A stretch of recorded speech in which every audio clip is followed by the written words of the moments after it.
What's going on, everybody? Welcome into the Blazers Uprise post-game show. Today, your Portland Trail Blazers saw their play-in dreams fall apart in Sacramento as they had a monumental game against the Kings tonight, and only one team showed up, and that was the Sacramento Kings, because the Kings manhandled the Blazers today, beating them by a final score of 128-107.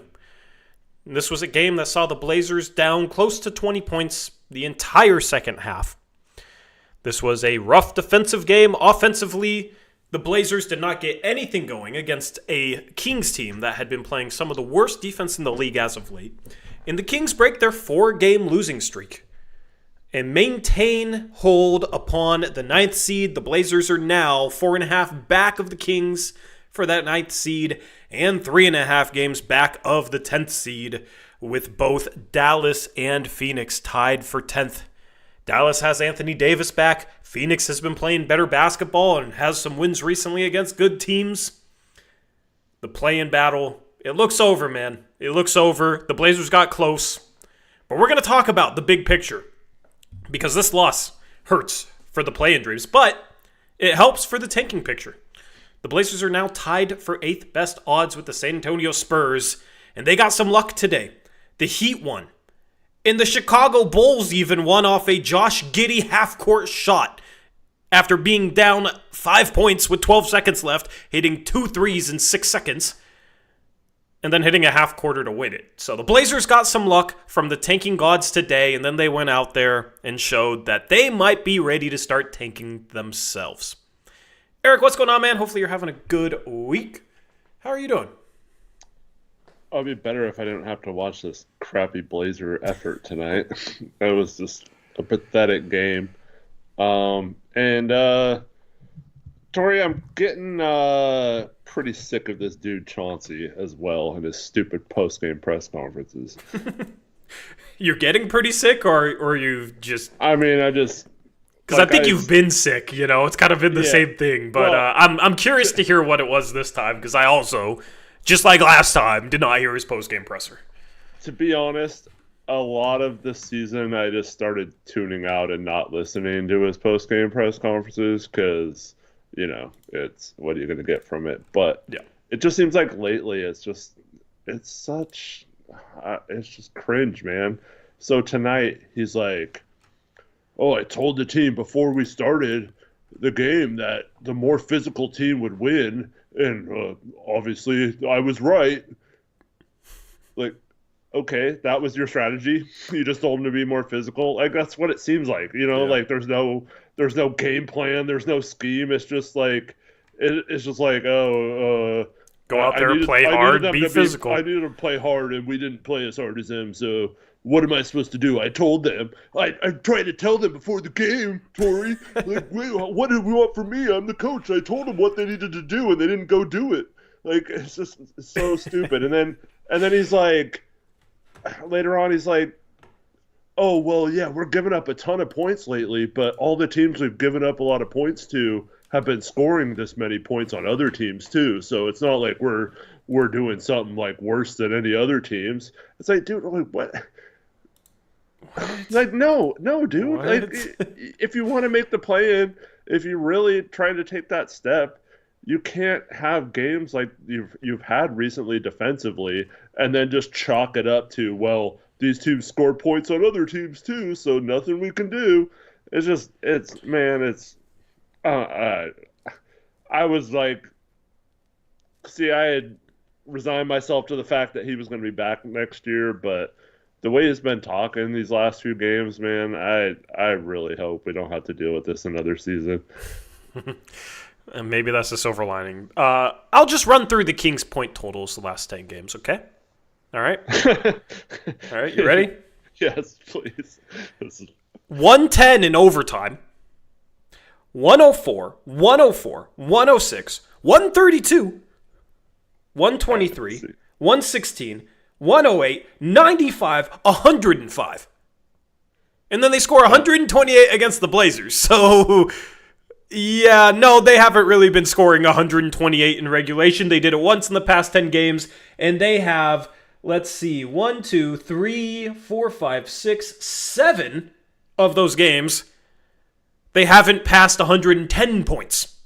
7 out of the past 10 games, they haven't got past 110 points. Okay? They scored 128. It's not what they've been doing. I mean, 132, 1 out of 10. That proves this point, right? They do actually score that many points against other teams. It's just, you just got to ignore all those other teams. So yeah, it was only against the Grizzlies who didn't have. I mean, the Grizzlies are a decent defense. That was a good game.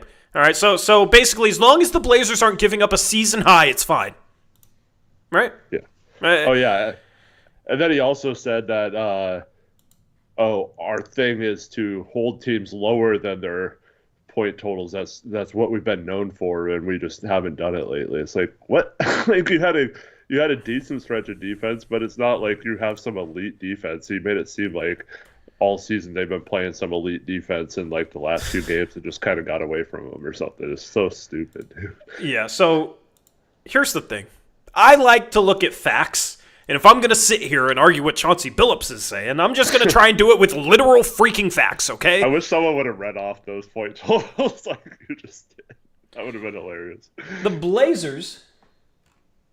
this counts for this game, okay? The Blazers have the 18th ranked defense. At least you're not bottom 10 on one side of the floor. Yay, we're making progress, but you still are below average. You're not known for holding teams below their average because you are literally below average on the season. So, sure, let's just look at, the last half of this season, your top 15, right? That's what you're known for. But, Eric, the big thing for me is the defense feels like it's slipping lately, and that's not a good sign. That's not a good sign. Especially when you should be locked in right now, fighting and scrapping for that last spot in the playoff or the play-in picture. Like it should be. It shouldn't look like they're tanking, not going for that play-in spot, right? Yeah, they beat the Grizzlies. They held them to 99. They beat the Nuggets. They held them to 109. But the Nuggets didn't have Jokic, right? But okay, you had good defensive stretch there. They just have stretches where it's just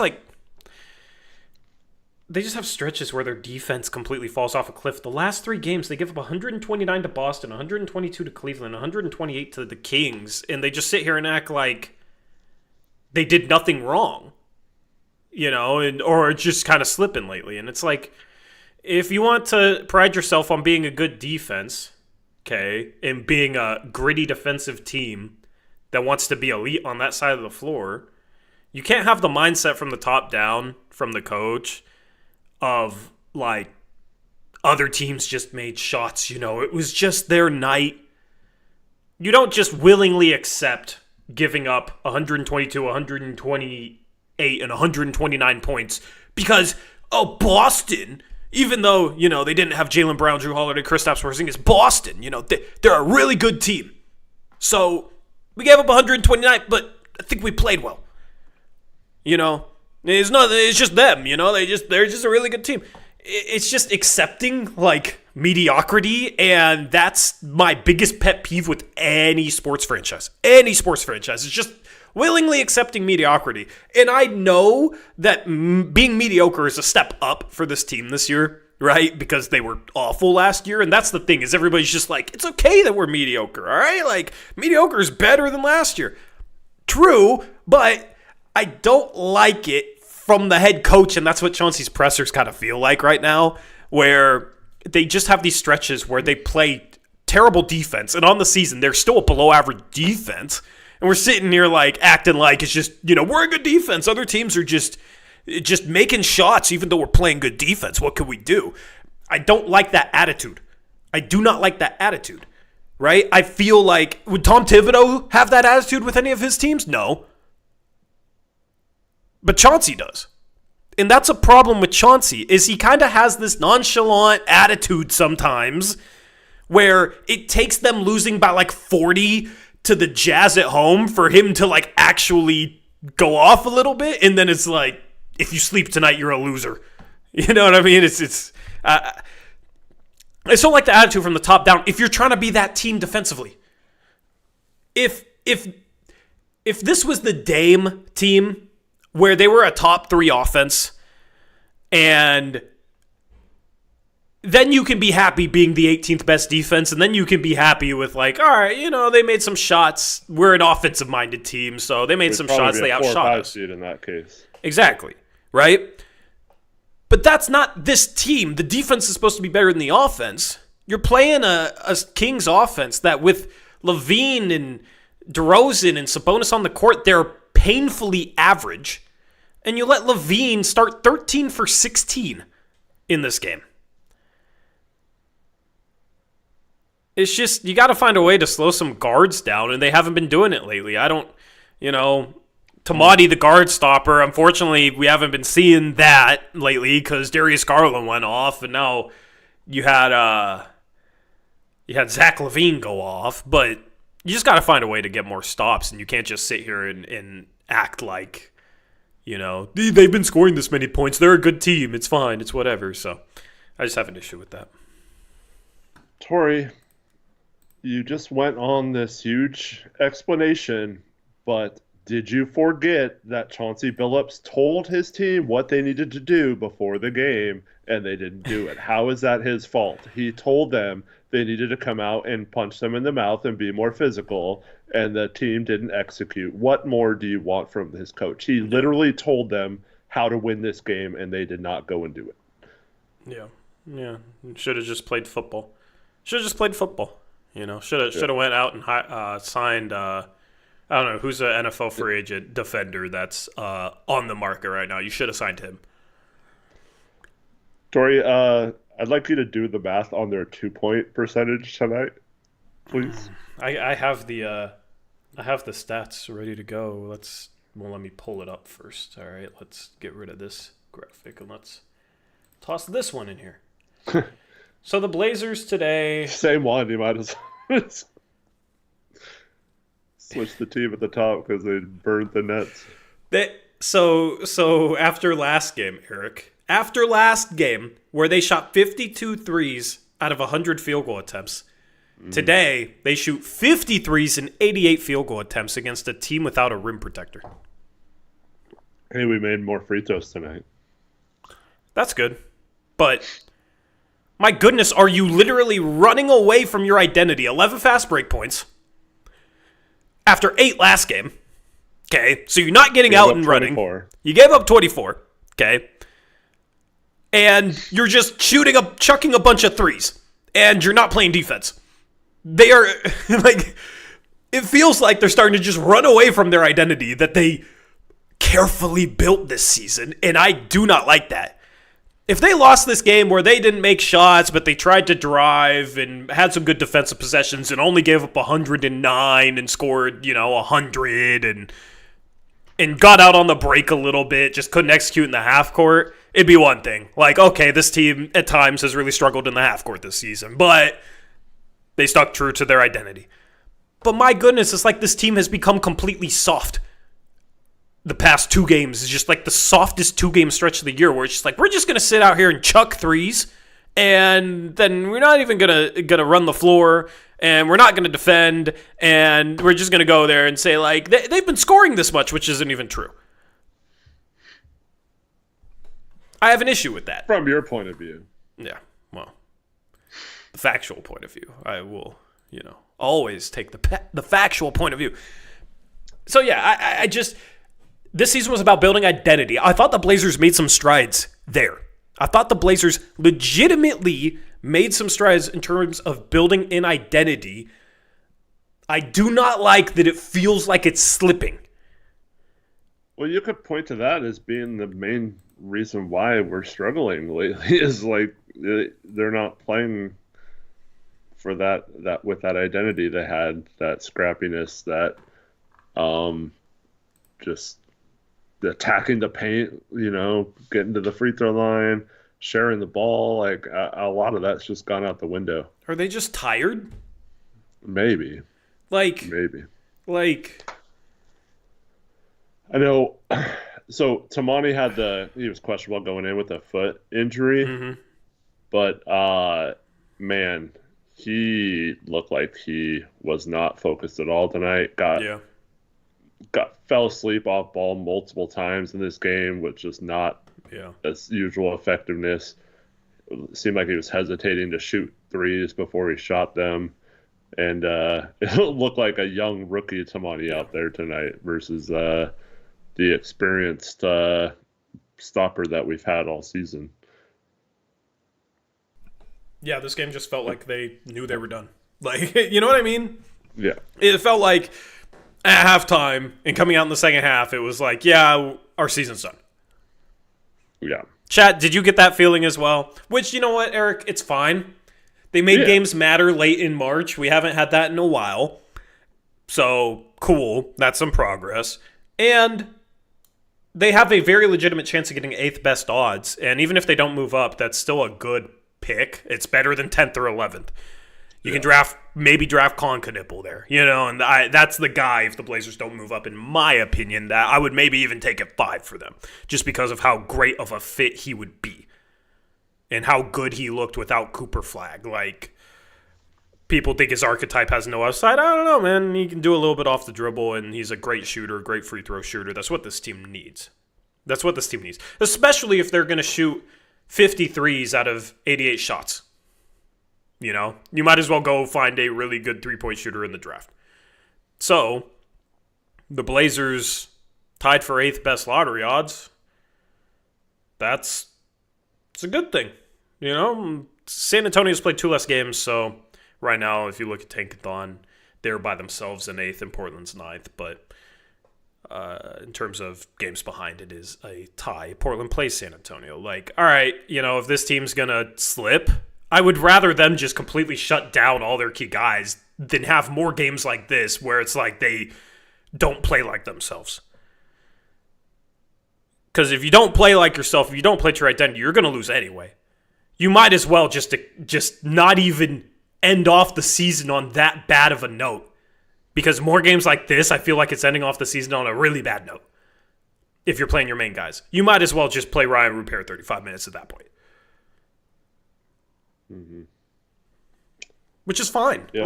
Which is fine. They made progress this year. If they can get 8th best lottery odds with the progress that they made this year, and then let's say this stretch at the end of the season, how they've kind of struggled, ends up with them deciding to move on from Chauncey, that might be the best scenario right now. That might be the best scenario. Bring in a new coach that holds them more accountable defensively, runs more of an offensive system, and I think you could see another stride next year to the point where they might be a play-in team next year. Mm-hmm. Yeah. You mentioned the 53s versus 52 last game. Yeah. Keep in mind, we had 14 less shots, so only 2 less threes, but 14 less shots. Shot 38 shots inside the arc. They were... 19 for 38. They were 50% inside 50% the arc. 50% inside the arc. Like, they don't have a rim protector. We blew them out earlier this year by just attacking them. Attacking Sabonis. He's not a rim protector. He's not a good defender. And that's how teams have beat them recently. That's exactly how teams have beat them recently. And they have guys on the perimeter that you can drive past. You know what I mean? Mm-hmm. It's just wild how they just settled for shots this entire game. And it's what I've been talking about. You remember when I started talking about, this was like 5 games ago when it wasn't really that bad, but I started to say, you know what? It feels like their shot selection is starting to get a little bit worse. It feels like their shot selection is starting to really slip, where they're starting to settle. I feel like I said that right when it started. Right? And since then, it's just gotten worse and worse and worse and worse. Did you do the math on their 2-point percentage yet? Yeah, I just did. They were 19 for 38. 50%. No, the Kings. Oh, the Kings. Oh, you want me to... Kings. How do you... Look at this story. Bro, you should not give up 65% from the field. I'll do the math in a second. But just 65% from the field and not have an issue with it if you're supposed to be a defensive-minded team. You're my coaching... The coach accepting that is ridiculous. Ridiculous. They're not even a good team. You can't even sit here like, man, they're just such a good team. They're just so much better. What can we do? We're just not good enough defensively, even though we're supposedly known for holding teams below their averages. You can't even say that. They've been playing like crap. They've been playing terrible. Give up 65% shooting. So they went 38 for 47. Oh my goodness. Wow. Wow.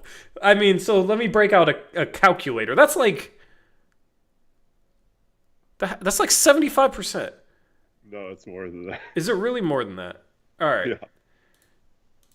38 divided by 47. 80.9%? How the hell do you... We gave up over 80 for every 4 out of every 5 shots went in the basket for them tonight. From 2, yeah. From 2, yeah. Wow. Great defense. Good job. Wow. I don't even know how that's possible. Like, how... It's not like it was a bunch of dunks, right? Like, it was... Yeah. I'm baffled, man. I am baffled by that. I saw that before we came on. I was like, we have to. And it's what's up, Arrow? It's just acceptance too. Like you got your coach basically accepting.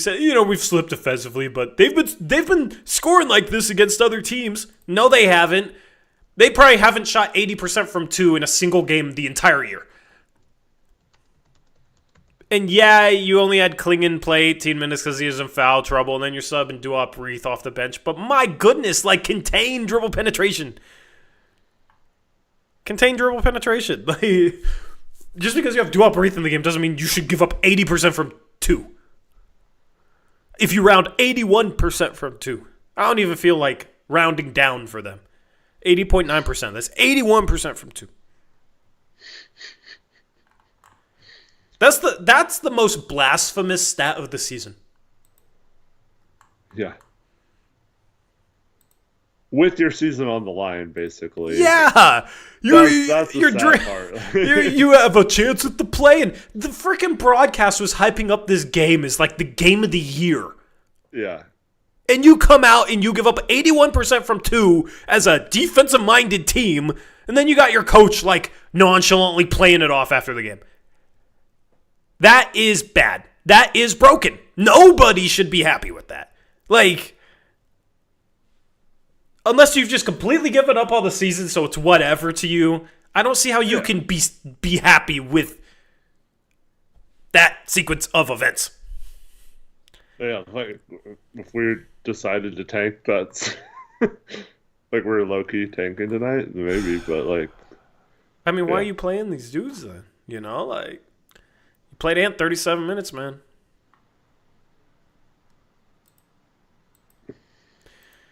So, I want to ask you who you think were the biggest issues defensively tonight that led to them shooting 81% from 2. Wait, before that, I got to check something. Indiana scored 162, a team record against Washington because of the Wizards.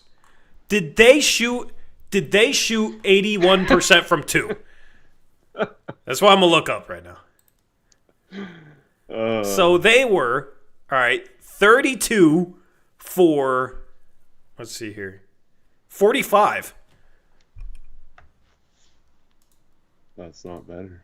It's not better. 71.1%. That's really good if you would have told me that before the game. Yeah. Will the Blazers keep the Kings under 71% from 2? I would have lost my life savings on yes, because I didn't think it was possible to do much worse. They give up 81%. 10 percentage points better than what Indiana scored from 2 against Washington today when they dropped 162 freaking points.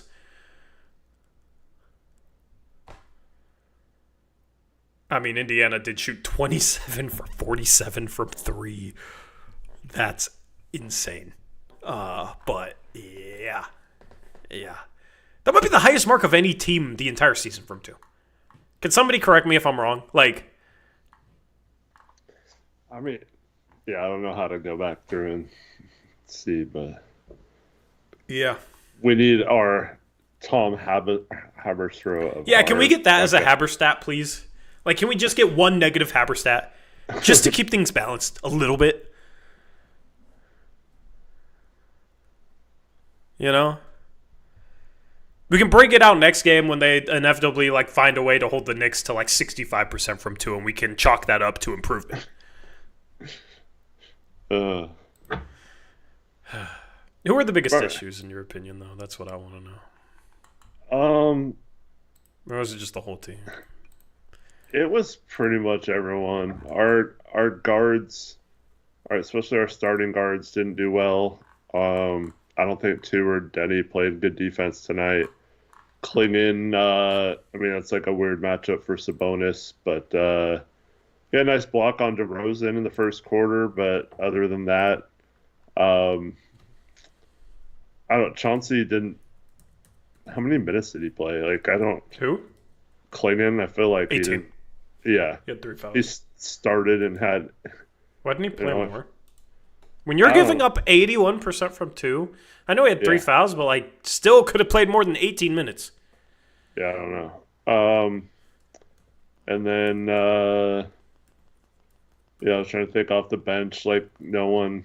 Scoot came in the game and almost had 2 steals immediately, but like just like fumbled or missed both of them, and they ended up scoring on both of them. I thought he was okay effort wise, but didn't really stop anyone either. Thibault got gambled and out of position like 15 times this game, and it was a huge problem on defense, even though he had like a steal or 2 and got like a fast break lay-in or whatever. But what game did he return? I feel like this is like game 6 or 7. Let me check the Wizards game. He played 22 minutes against the Wizards. 2. Yeah, I think the game before that was when he only played a few minutes. But Clingan had 2 fouls in 3 minutes in the fourth quarter when the game was already over. So, like, he... Yeah, I didn't remember when his fouls were. Yeah. I mean, it doesn't really make sense when you're Swiss cheese inside the arc to only play him. Thank you. Banton was bad on defense as well. I don't know why he's playing. Yeah. What does he provide? Reith ended up with like 17 points, but he was terrible on defense as well. Yeah.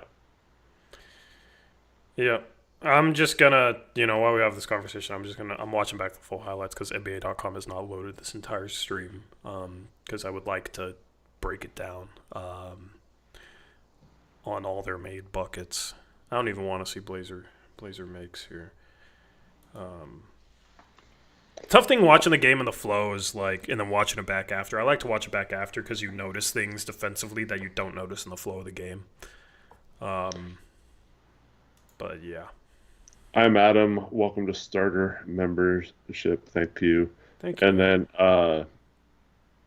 Antonio had a member message, but he retracted it. I think when you said Klingon was in foul trouble, maybe he got gun shy, but it said something about Billups being an idiot for not playing Klingon more or something. Yep. Yeah, I mean, you sub Duop Reith into the game, and Sabonis just backs him down. Sabonis just makes light work of him. Like, teams just attack Duop Reith. They attack him. If the Blazers, I'm just watching back this first quarter, and it's like, bucket on Duop Reith, bucket on Duop Reith, bucket on Duop Reith. But like, also you got to contain dribble penetration, man. I mean, that's the thing I feel like the Blazers are really struggling with, and it's even guys like Tease. Tease doesn't do a good job of containing dribble penetration. It's And I don't want to single out Tease because there's multiple guys. It's just when everybody calls him all defensive, like such a phenomenal defender. It's like, all right, keep a dude in front of you. Don't end up stuck behind the play because your guy beat you, Like that sort of stuff. Like be solid. And it just doesn't feel like when he's on the floor, he'll make some plays happen and everybody notices it. And then he'll make some mistakes that nobody notices and it hurts the defense.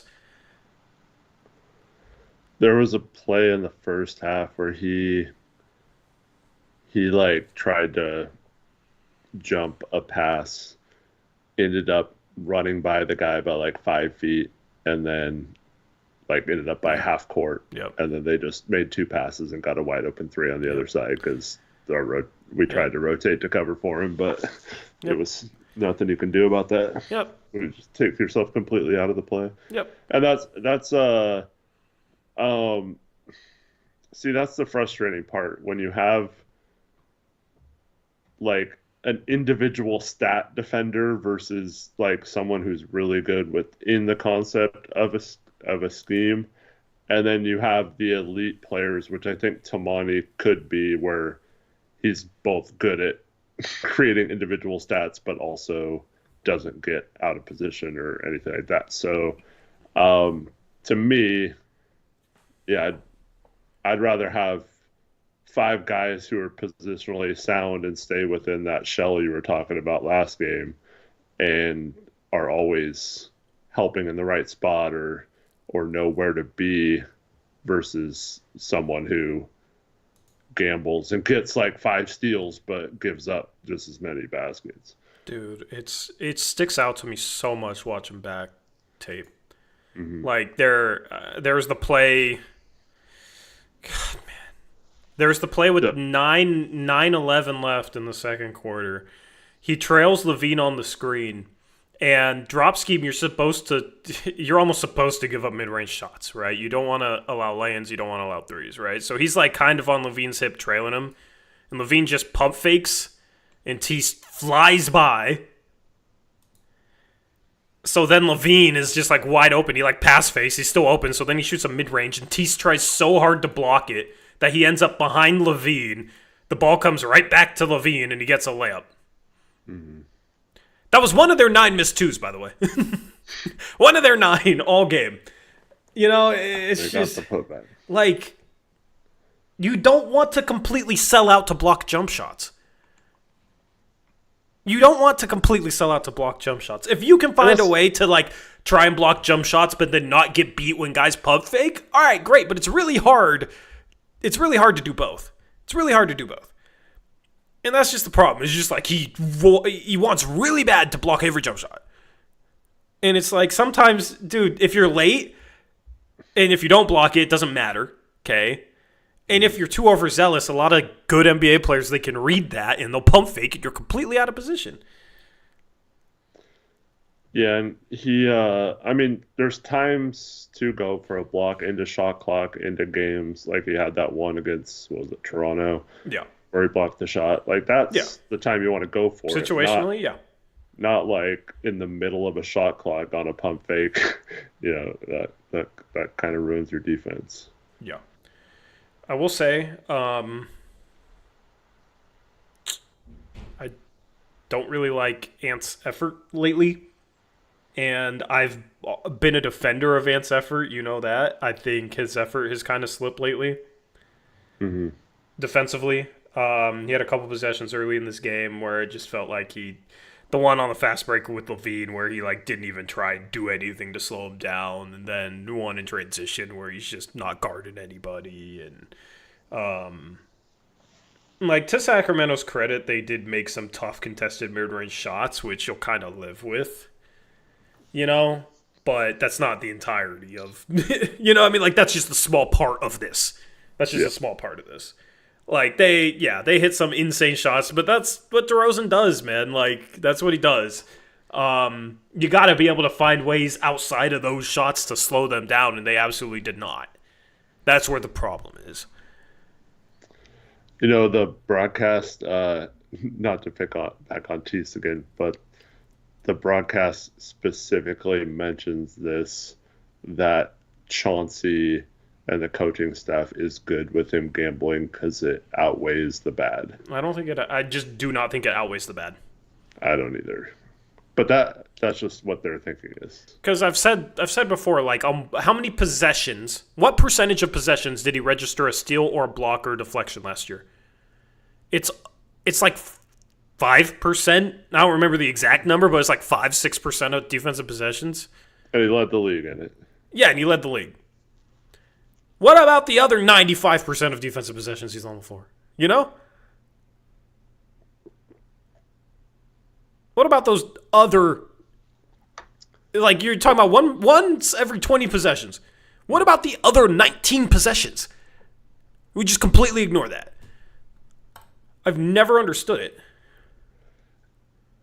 And the other thing is,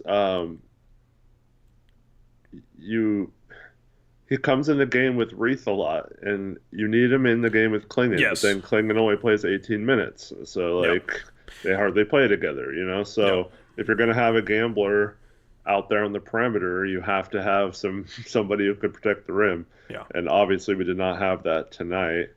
And you're going to have to live with giving up open three on the backside like we did on that play I was talking about earlier. Yeah. So I don't understand why. Like, yeah, it's good, but like if the fast break points were flipped and we had 24 fast break points, but we gave up a bunch of shots because we were gambling or something, but like that would make sense. But like we had 11 steals and only 11 fast break points, so they're not even leading to offense. Like it's not generating anything, you know? Yeah, I mean, all right, dude, this is tough, okay? Because Matisse just started playing. They're about to tank probably, right? I like Matisse. I legitimately try not to pick on him. This is the second post-game show this has happened, where I don't want to go into it singling him out at all. And then I just start watching tape, and there's just so much stuff where it's like, dude, what is happening? And it's like, man, it's like, should I just ignore this? Like, we know what it is. Should I just ignore it? But, I mean, it's just stuff like, a minute 46 left in the third quarter. Why is he trying to spin underneath a screen on Malik Monk and giving up a wide open three because of it? And he's complaining about Sabonis pushing him, but, he was not going to get there at all. Mm-hmm. He's going under a screen on Malik Monk, who's a really good three-point shooter. He's so aggressive on the perimeter. But then he goes under a screen on Malik Monk. It's just like, dude, you should know. You've been in the league, right? I don't know how many times he's played against Malik Monk, but it's enough times to know you got to go over screens on him, but you're just trying to spin under a screen? Now you don't want to block or contest the three. All right. Okay. Yeah, all right. But, yeah, I mean, they're soft. Duop Reith is a legitimate problem. I don't understand why he played 28 minutes. They literally attacked him constantly. I truly think the Blazers are better defensively with Avdija at the 5 than Duop Reith. Mm. Teams, I don't think, are going to attack Denny Avdija the way they attack Duop Reith. Denny Avdija is a much better defender at the center position than Duop Reith, and he's not a center. If the Blazers want a stretch 5 in the future, they got to be able to play at least good enough defense where teams don't just completely hunt them. Mm-hmm. Yep.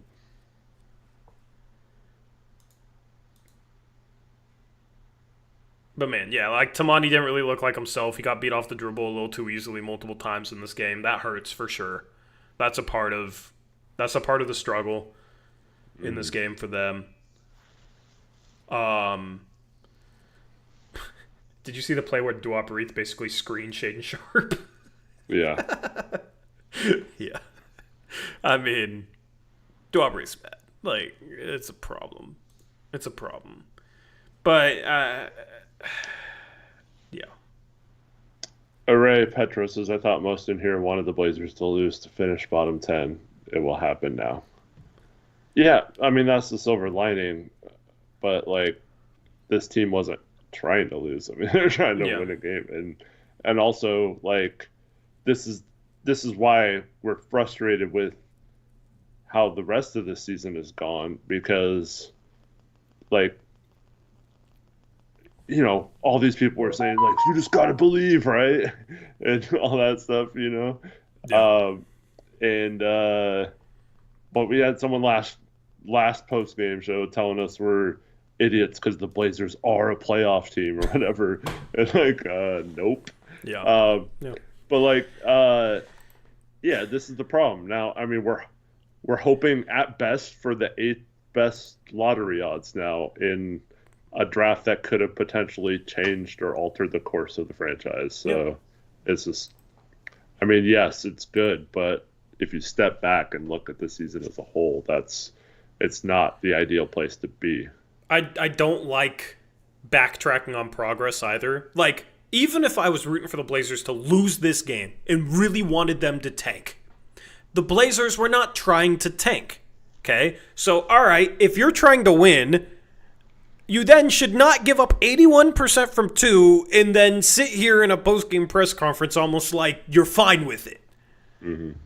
Even if I want you to lose, that should not be what you're doing, like, as a team, as an organization, is trying to win. Talking about yourself as like some defensive-minded team, giving up 81% from 2, shooting 53s out of 88 shots against a team with no rim protector when you're supposed to be a downhill driving team, and then sitting here like it was all, it was all an accident. Like, nothing we could do, they've been scoring like this when they haven't. So, yeah. Like, that's the thing. Is it's almost like, oh, if you want the Blazers to tank at this point because you don't think they can make the play-in and you want them to get the best lottery odds possible, to some people that somehow means that, okay, you have to be fine with anything the team does if they're awful, and that has to be a good thing, right? But it doesn't really work like that. The team has put themselves in a position where this game matters, okay? Because they've won more games. That's a good thing. I wasn't necessarily rooting for the Blazers to lose this game. It was basically one of those things where it's like, we'll just see what happens. I wasn't really rooting for anything. If they win, they're 2.5 games out of 9th, and they do have an easier schedule in April. If they lose, they're 4.5 games out of 9th and 3.5 games out of 10th, and it's basically season over, okay? And they are trying to make the play-in, right? Mm. So I was going into this game like, all right, either way, they lose, they're really close to getting 8th best odds. If they win, they got a legit chance of the play-in. All right, cool. But they went out there to try and win this game and miserably fell short, and their defense was abysmal, and they shot 53s in... they shot 53s out of 88 shots. Yep. And they played Uprise a bunch of minutes when he just gets hunted constantly, and it's like, okay, it's a problem if you're trying to win games. Mm-hmm. Yep. Like, unfortunately, it's just unfortunate that this team is pretty much done. Like, it's unfortunate. But they had a good run. It's only one game left until April. It's not like you're going to have to deal with a month and a half of tanking. It's funny because this year came up with like all these post-game show ideas so that we could withstand the tanking. Yeah. We don't even really have to. Yeah, let us know how you feel in the live chat, though. Let us know how you feel about this game. We'll read off some comments, then we're going to do a mock draft, okay? So let us know right now your thoughts on this team, on this season, on this particular game, how frustrated you are with this performance, if they should tank the rest of the year. These are just multiple questions that you can give your thoughts on in the live chat. We'll read off the best comments, maybe answer a couple questions. Then we'll do a mock draft. And then the stream will be over. Henry says, not excusing mediocrity, but how many other teams can you legitimately say were true contenders over the last decade? I don't know. He says 7 question mark. What is your point with that question? Because there's a point behind that question, and I just wish you'd say it. What is your point?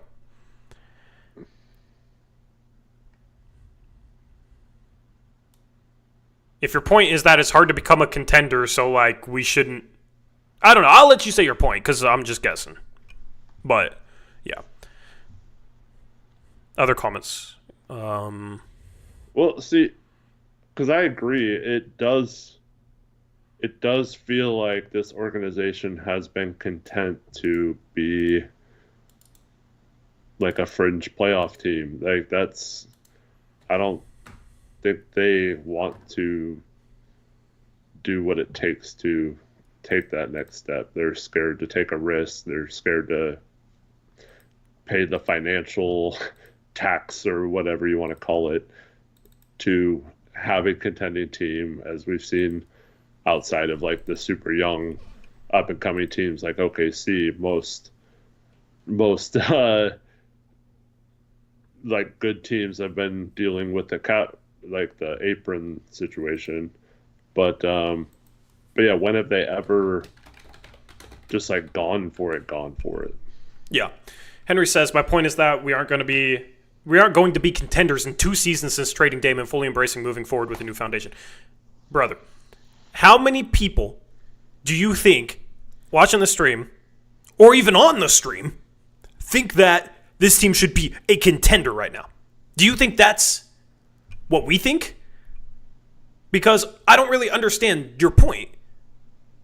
Because nobody thinks this team should be a contender right now. That's like completely irrelevant to any of the conversation we've had the entire stream. So I don't really maybe I missed somebody you're talking to. Maybe there is somebody that expects this team to be a contender. Nobody is expecting this team to be a contender right now. It's all about what path are they on, and it's all about making progress. Like I've said, I feel like the last 3 games this team has slipped, and it's like we're going to analyze individual games. If they give up 81% from 2, we're going to talk about how that's not good. Because it's not good. Like... Blaze did not name 3 people. You're wrong, Tori. Yeah, I mean... That's just like always the...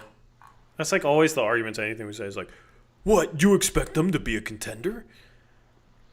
What coach could win a championship with this? Yeah, you know what I mean? It's like just no nuance. It's like, if you're not happy with everything, you must think that they're supposed to win a championship this year, so you're ridiculous. Like, that's the logic.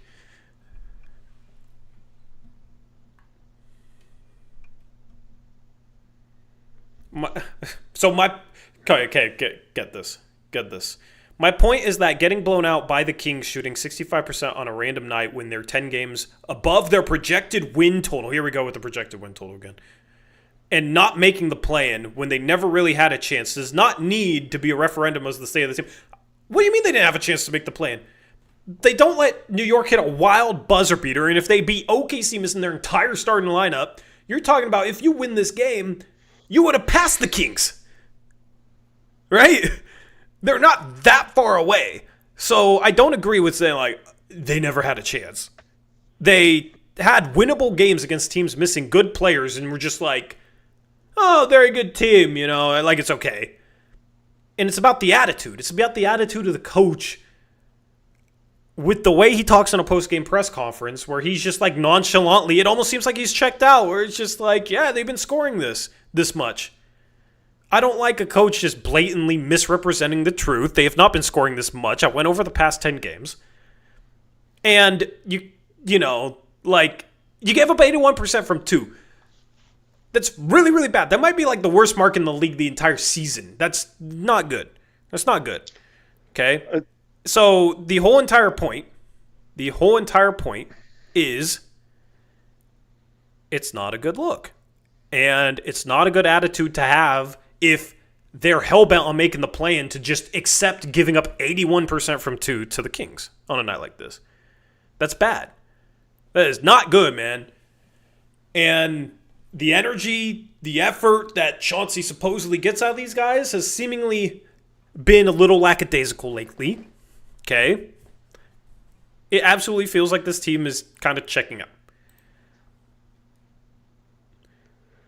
So, yeah, like that's the point. He says, Tori, you have been saying we're not making the play-in for the past 2 months, LOL. Yeah, I did not think we were going to make the play-in, but the Blazers got handed a golden opportunity where the Dallas Mavericks got nuked by injuries, the Phoenix Suns completely fell apart there for a stretch, and then the Blazers, with their super tough schedule, kept facing teams missing their best players.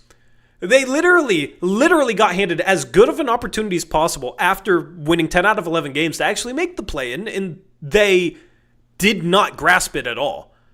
They did not grasp it at all. And the point is, like, all right, they win 10 out of 11 games, and it's almost like they've arrived, and then they get handed this perfect opportunity to prove it, and they don't prove it.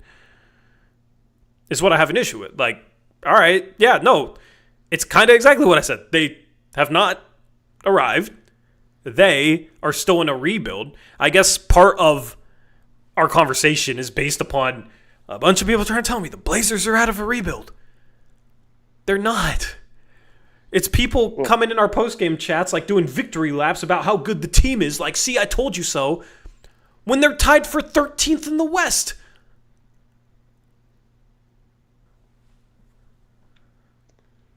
Yeah, so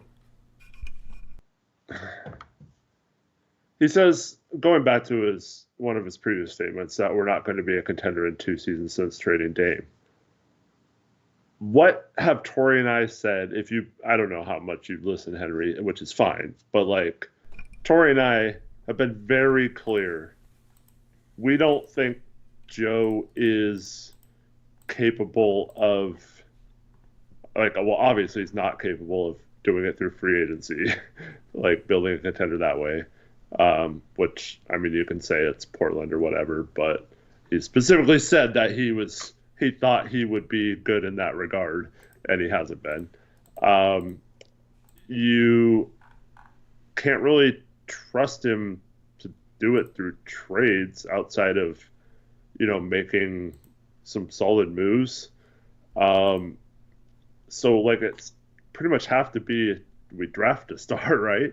In my mind, to get us to contention. And this is kind of that was our out this year, is to be bad and to get a high draft pick and potentially get that player that could vault us in there, up there. And now we have to make a trade or do something with all these high contracts and stuff like that. And like you were saying on our second channel earlier today, Tori, you just put yourself in a very difficult position where you don't even know what the move is to get out of it, because like we're kind of trapped a little bit. And if your answer is trading your assets for a Lauri Markkanen or a Cam Johnson, you're just dooming yourself. I agree with you what you said earlier. You're just kind of dooming yourself to limiting the ceiling to not being a contender. So listen, he's not listening to you. He's asking other people about what their expectations were. That's all he wants to focus on, is expectations. Mm-hmm. We beat expectations. Nothing matters anymore. Yes, but that's like a negative thing, right? Like you could spin it as a negative. Guess what? When you beat expectations, expectations rise. When you exceed expectations, there's a new bar that's set. Okay? And now everyone's going to expect them to make the play-in next year since they got close this year, right? Yeah. Yeah.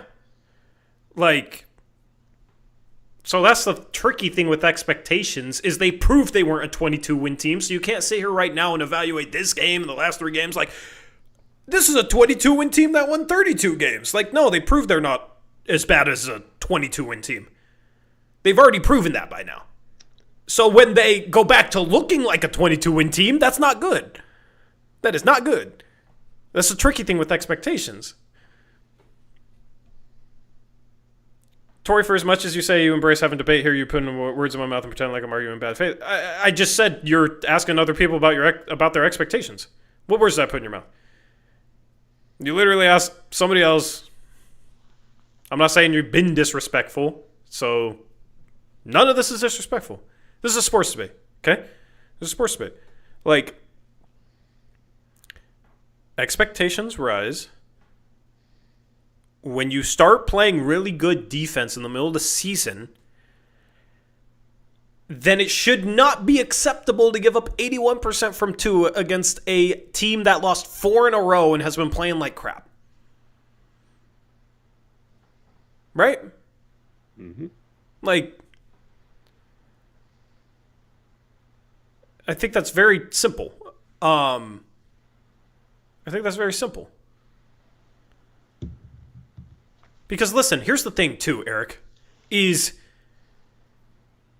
people love to bring up what we were projected when things are bad. Like, we were only projected to be a 22-win team, right? Like, we weren't supposed to be good. But then the same people, when we are good, I'm not saying this is necessarily Henry, okay? This is just other people. When the team's playing well, it's, see, look how good we are. It's not about we're not supposed to be good. It's like, see, we're better. Look at this improvement. But then when stuff starts to hit the fan, it's not about we improved, so we should be better than this. It's right back to we weren't supposed to be good. You know what I mean? It's inconsistent. What are they supposed to do against Sacramento with this roster? Yeah. But no, like, we expected them to be bad. I mean, Cronin said they needed to approach this rebuild the right way and take a step back this year before they took a step forward. And instead they took a step forward and it kept everyone. Yeah. So like, that's the biggest problem. They didn't add any assets, and now their best asset, which was their own pick, being high potentially by fulfilling our expectations. Yeah. That now, because they exceeded expectations, their one asset they had this summer is much worse. So, like, they, once again, they could still get, some really good potential from the players on the roster. That you could have several of them take a step next year. You could have Denny establish himself as an all-star or whatever, and you could be fine. You could hit on the ninth pick or whatever and be fine because you ended up making a really good pick there. It's just like we've been trying to say all season, just it goes along with what we say every trade deadline that Joe's had. He's making it so much more difficult to pull it off. If he pulls it off, we'll give him credit, and things will be great. But, like, every time we fail to capitalize on a trade deadline or capitalize on getting the best possible lotto odds or whatever, like, that makes it that much incrementally harder to build that contender in a city like Portland. And so, and like the Uprisen says, no cap space either. So it's not like you can, be a facilitator for trades and add a bunch of assets that way. Like, we still are in cap hell up against the tax going into this offseason. It's just, I don't understand how winning 10 more games than expected this year makes any of that better. Like, it almost makes it worse if we're trying to think of long term. Now, short term, it's exciting. It was fun winning 10 out of 11, and it was fun having a chance, like you said, to win some meaningful games in March. But, like, ultimately, that's not, we might look back on this part of the season and realize that was when this rebuild made it unlikely it was going to contend. So, here's how I'll sum it up. First, I have a question. Because somebody kind of brought this up in chat, and I think it's maybe a legitimate question. I'm not saying what my answer is to it. But did the Blazers take a step forward, or did they just have a good 11-game stretch?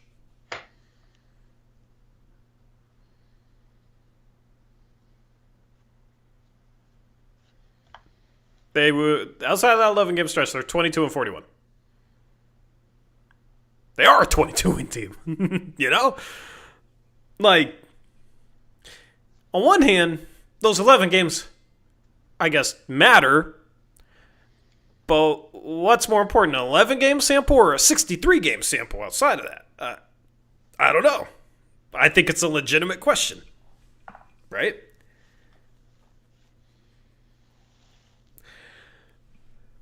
I think it's a legitimate question. Now, of course, if they didn't have a good 11-game stretch, they're still probably going to win some of those games. So it's like in the middle. The answer's in the middle. Okay? The answer is in the middle. But I think that's a legitimate question. But here's the way I'll summarize it. Here's what you want out of a rebuild, okay? Here's what a rebuild is supposed to be, okay? It's four things. One, you're supposed to value flexibility. Cap flexibility. Okay, which kind of feeds into these other things, okay? Two, you want to accumulate a bunch of future draft capital. Three, you want to acquire future star or stars. And four, you want to build a core with some very solid role players. The Blazers have only done one of those four things in this rebuild, but because of this season, it feels like they're almost ready to end the rebuild and start going for it. And it's like, okay, you only really did one of the four things. You're still not good enough to make the play-in when a great opportunity gets handed to you with the situations other teams are in and how many opponents you played down the stretch missing their best players or missing their entire freaking starting five or three starters. And you completely fumbled that opportunity, capped off with a game where you gave up 81% from two to a team that's been playing like crap. But you had a good 11-game stretch. So you've won 32 games. So you took a step. So now it's ready for the rebuild to be over. And the question is, like, okay, how do we end up becoming contenders? Because if you had a bunch of draft capital, you could say, oh, you can, with all that draft capital, you can maybe draft a star if they're lightly or unprotected picks, or you have all this draft capital to trade for a legitimate star, right? Okay. If you had draft capital, it makes it fine if you don't have like a blue chip prospect that you're very confident is going to become a top 15 or 20 player in the league. Okay. The Blazers don't have that draft capital. So it's more important that they have like a Cooper Flag on the roster or a blue chip young prospect that they're very confident can become a superstar or a legitimate all-star. Okay. Maybe that player's on this roster, but it's hard to feel super confident in that. So it's a problem. You have neither of those. Right? And it feels like this is what I'm scared of. The direction this team could go is like, yeah, we're going to give up a ton of draft capital for Lauri Markkanen so we can make a playoff push next year.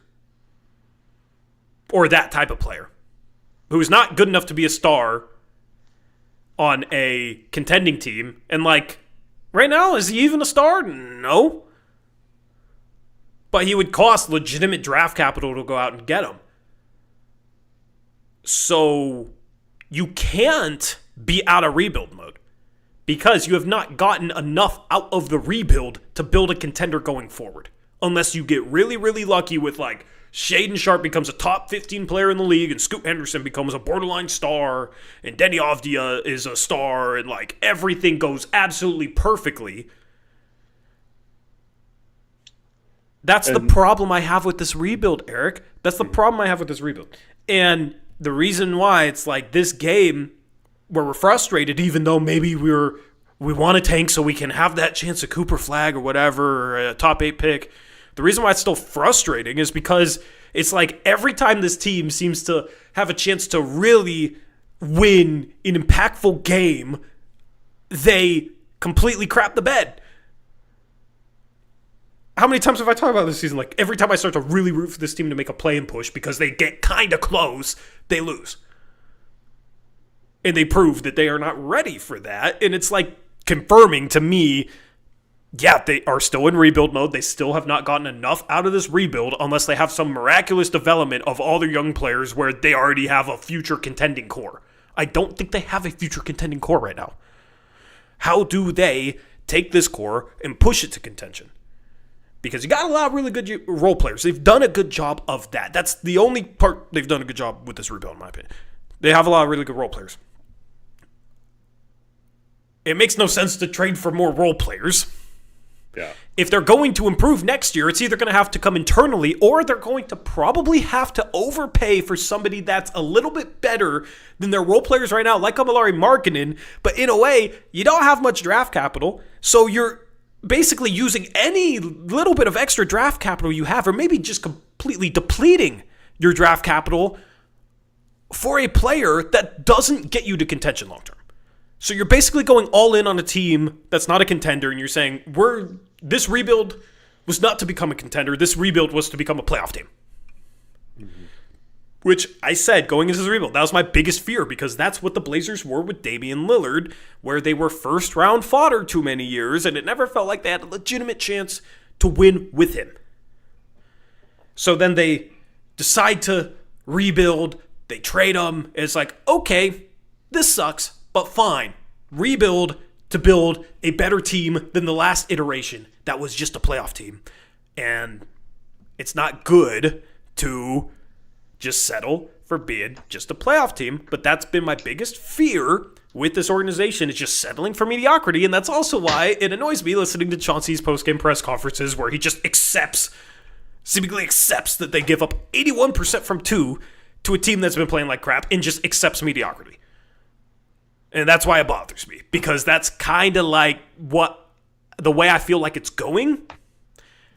And that's not to say that them improving this year was not a good thing, but there's two different conversations there. It's, okay, they made some improvement this year, that's good, but also, where are they going and what is their plan?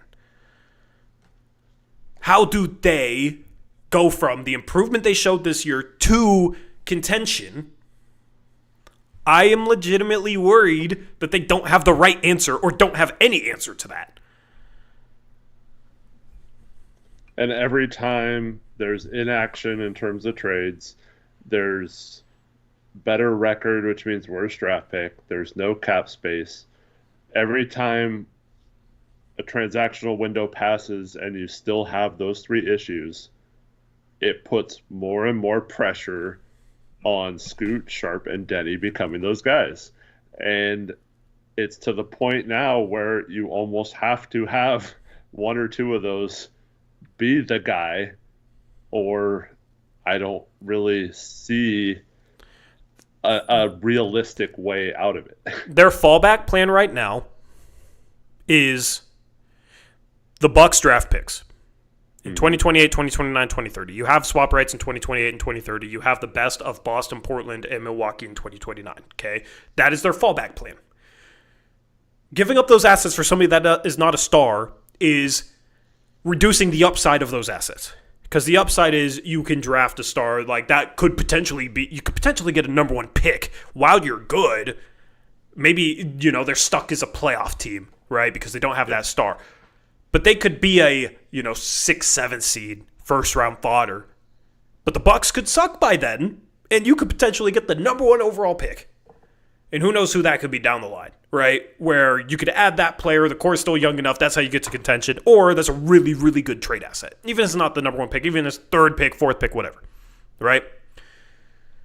So the Blazers have to remain patient, because you already have really good role players. Trading these types of assets for a player like Lauri Markkanen only makes you marginally better. It probably gets you to like 8th, 9th seed. But it's also the question of, all right, if you still have Grant, let's say Grant's the matching salary, okay? You have Kamara, you have Avdija. They're two really big parts of your core. You're really going to bring one of them off the bench for Lauri Markkanen, who's making $46 million. You're going to give up a bunch of assets to do so? That's not the best use of assets. Okay, and that's just one example. But the point is, they have to be patient. If a star that's a no-brainer for their core becomes available for the Blazers' assets, then sure, yeah, okay. But that's not out there. That's not realistic at all. So the Blazers have to remain patient. But also, it just comes back to, what's the front office's mindset? Are they accepting mediocrity out of this rebuild where they just want to make a playoff push, or do they really want to build a contender? I think they will answer that this offseason. I think we'll have a much better feel in August for what their mindset is. yes, you can go out and get a bench player maybe for the right price that's a good part of the core going forward, where you still have your 2029 best of Milwaukee, Boston, Portland. You still have your 2028 and 2030 swaps. That's fine. That's the fallback plan, though, to the scenario where Denny, Scoot, and Sharp all don't magically become the best players possible. Right? Mm-hmm. So you got to keep that as a fallback plan in case that doesn't happen. You can't. Your fallback plan can't be, hopefully Laurie Marketing can carry us to a championship, or hopefully a player like that could carry us to a championship. You know, maybe trading 2 firsts for Cam Johnson. Maybe Cam Johnson could, you know what I mean? What's up, Bonnie? Good to see Bonnie in here. All right. Anything you want to add to that, or should we just take it on mock draft? Let's go to Tankathon. It's already after 11. We can do this mock draft quicker if. Yeah. Just try and think about the pick before your pick. You know, like 30 seconds per pick. That should be the goal. That's a 30-minute little mock draft. Okay. That's the goal. All right, go to Tankathon. This Tankathon matters because it's for a mock draft. Have Fanspo ready. Eric. All right. Blazers tied for 8th, but they played 2 more games, so the winning percentage is barely different there. Yeah, and they're half a game up on 10th, which is Miami, and they're 1.5 games up on Chicago, Eric. That's nice. Mm-hmm. That's a dub. All right. Let's simulate it. Let's scroll from the bottom. Let's see what our draft order will be. At 14, we got Dallas moving down a spot. Oh, my God. Who was it, 14? Oh, my God. Was it Sacramento? Is Sacramento just destroying everything today? Including... Yeah, but their pick goes to Atlanta. Oh, it's protected, though, so yes, they'll keep it. Alrighty. Well, that's so funny. That's crazy. I kind of had a feeling there was going to be some chaos. At 13, we have Houston via Phoenix. At 12, we have Chicago. At 11, we have Miami. And at 10, we have the Portland Trail Blazers. At 9, we have San Antonio. At 8, we have Toronto. All teams moving down a spot. At 7, we have Brooklyn. At 6, we have New Orleans. And at 5, we have Washington. We're going to have to change all 14 picks. At 4, we have the Utah Jazz. At 3, we have the Sacramento Kings. At 2, we have the Philadelphia 76ers. And at 1, we have the Charlotte Hornets. We will toss that in Fanspo. We will start a mock draft.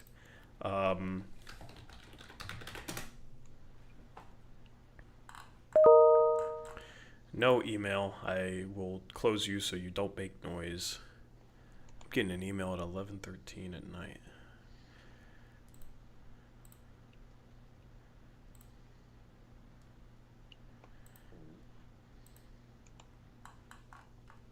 Oops, I don't want to do a big board. I want to do mock draft. That's what I want to do.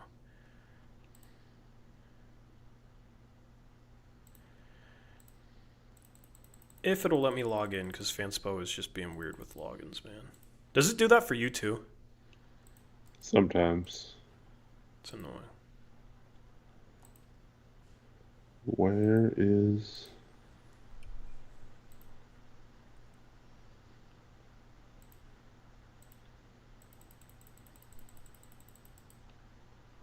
Bro, let me log in, please. Fanspo, please. There we go. Thank you. It's brutal. Brutal stuff. Utah, Washington, or no. Hopefully they added new players. Hopefully Alex Condon is there.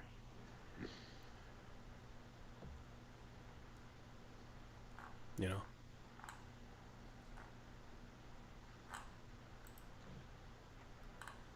All right. So it was Charlotte, Philadelphia, Sacramento, Utah. Charlotte, Philadelphia. Frickin' Sacramento, man. If you're a Kings fan watching this stream, you must be loving it. All right.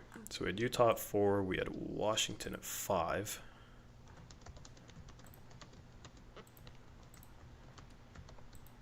New Orleans at 6.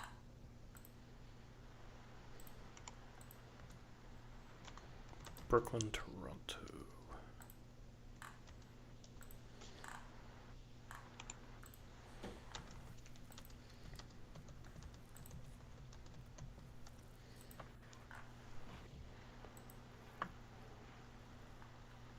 Oh, I don't have to move San Antonio or Portland. Nice.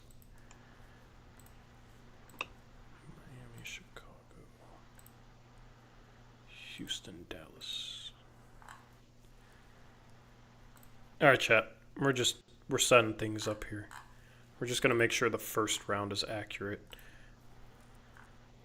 Magic, Spurs, Nets at 17 instead of the Jazz.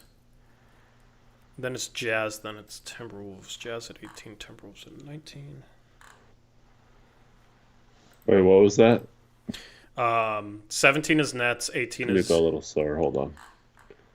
17 is Nets. Yep, 18 is Jazz, 19 is Timberwolves. Oh, I cannot go that fast. Hold on.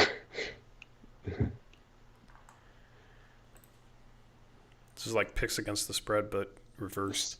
17 is Nets. 18 is what? Jazz.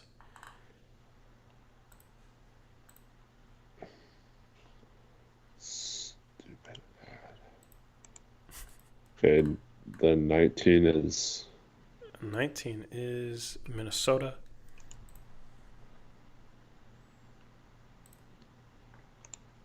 And then swap 20 and 21.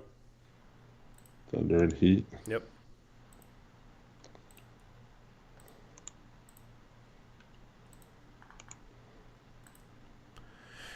And then the rest of the first round is good, and we're good to go. Have the Blazers moved up into the top 4 in any of these mocks? I don't think they have.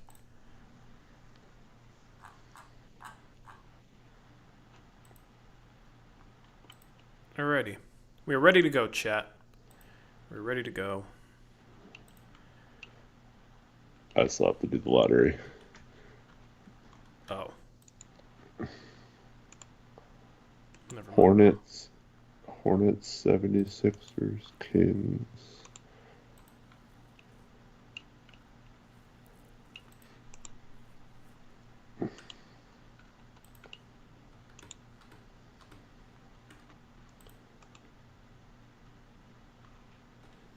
Utah, Washington, New Orleans.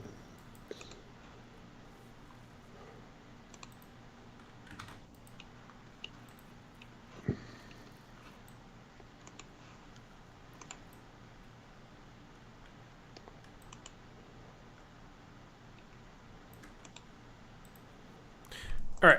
Chat, I'll answer questions for a couple minutes while I finish setting this up. It's going to be a fun little... Oh, we got chat going at each other. Nice little thing to look at while we wait. Brooklyn, Toronto, San Antonio.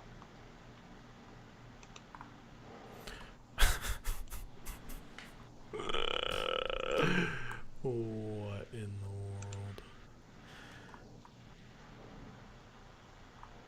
I agree with One Piece. Chill.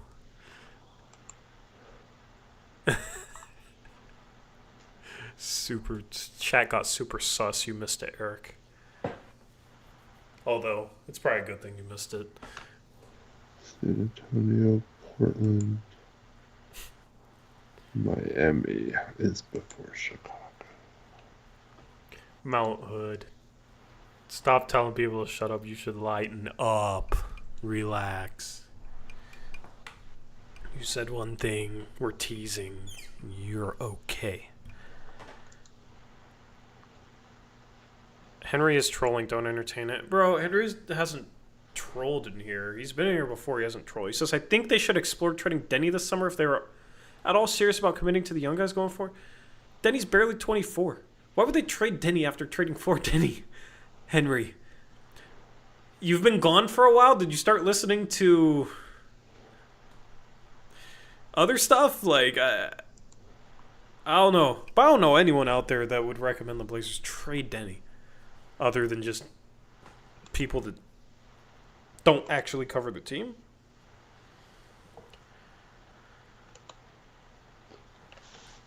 All right. So after the lottery, the 17th was the next one. Right. Yeah. All right. Denny's contract is amazing. Yeah, Denny's a really hard play. That type of player is really hard to get, and he might be the Blazers' best chance at a star on this roster. You don't trade him to get back to mid-first. Absolutely not. Denny was like the one thing they did right. Outside of maybe drafting the right player. I want that Hurley guy from UConn. You and I both, but unfortunately it's not in the cards. Who said that? Byron Bull. Yeah. Hurley would be great. He would not accept mediocrity. Oh, whoops! I put the YouTube. My bad. I put the YouTube on the screen. There we go. All right, I'm all good. All right. Did I pick for the Blazers last time or what? Or did you? I don't remember. It was Concanipple, so it's probably you. Was it Concanipple? Chat. Remind At us. yeah, it was 11. I just saw it. Yeah. Okay. I did odds last time. All right. So I'll do odds again. I'm out. Yeah. Because Blazers are even. All right, Cooper Flag number 1, staying in North Carolina. There you go. Number 2 is Philly. Interesting. Team to be number 2. Yeah. I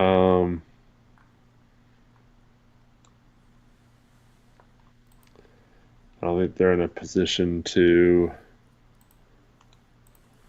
do anything other than draft the best player available. So even though it doesn't make a ton of sense, I'm just going to draft Dylan Harper. All right. Third pick is the Sacramento Kings. Do they need more efficient two-point shooting? I'm going to go with the third best player on the board, and they need a defender like this, too, and somebody with this sort of upside. This player's kind of perfect for them. I'm going to take VJ Edgecombe. At 4, we have Utah.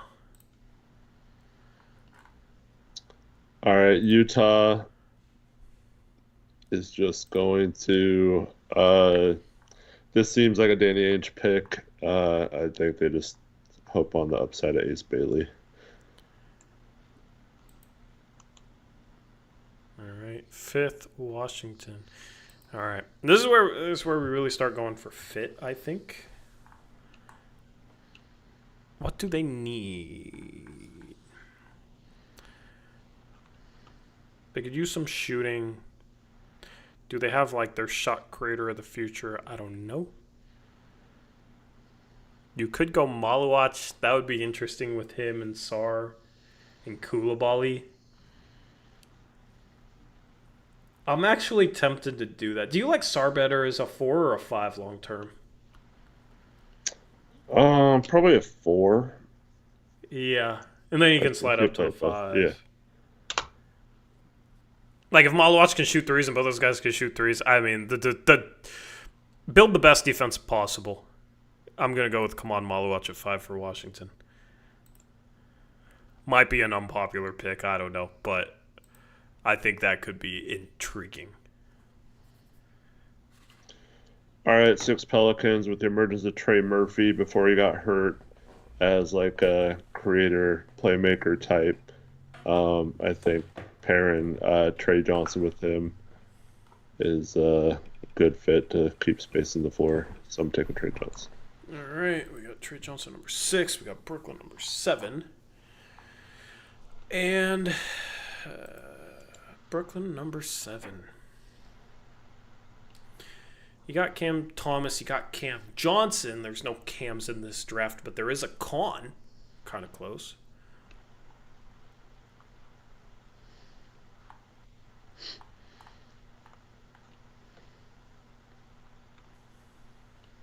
I like Fears here. I do like Fears here.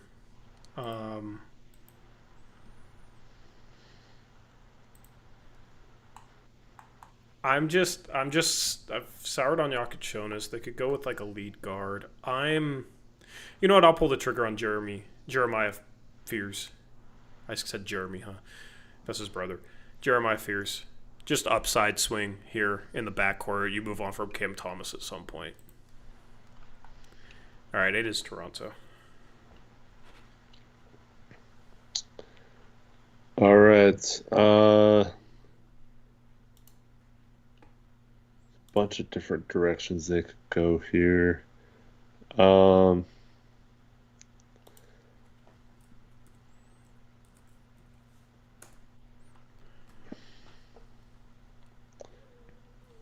am gonna take.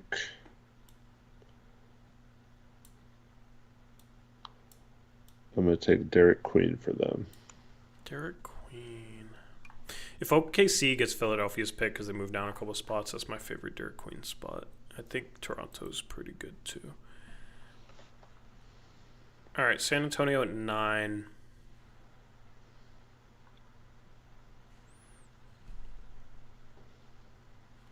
I think I'm really just gonna value fit. You know, really gonna value fit. This player could give them one of the scariest defenses, and I think is a good fit next to Wemby. I think if he can shoot, he has some upside, but he kind of plays Spurs basketball. Smart player, smart passer, competitor.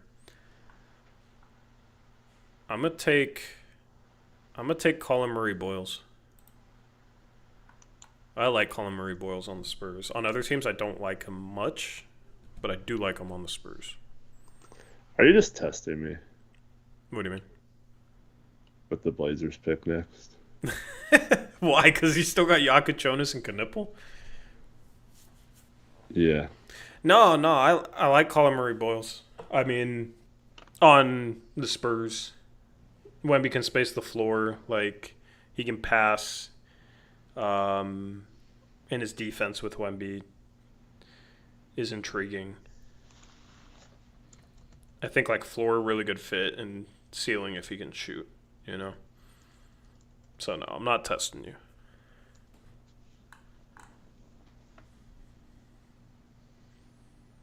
Chat, who should I take for the Blazers here? Chat, who should he take? I mean, you do got Yakachonis on the board, and you got Knipple. Yakachonis, Knipple. I really want to take Asian Newell though. I don't know how I feel about Newell for the Blazers. Come on. They need shooting, right? Unless you're swinging.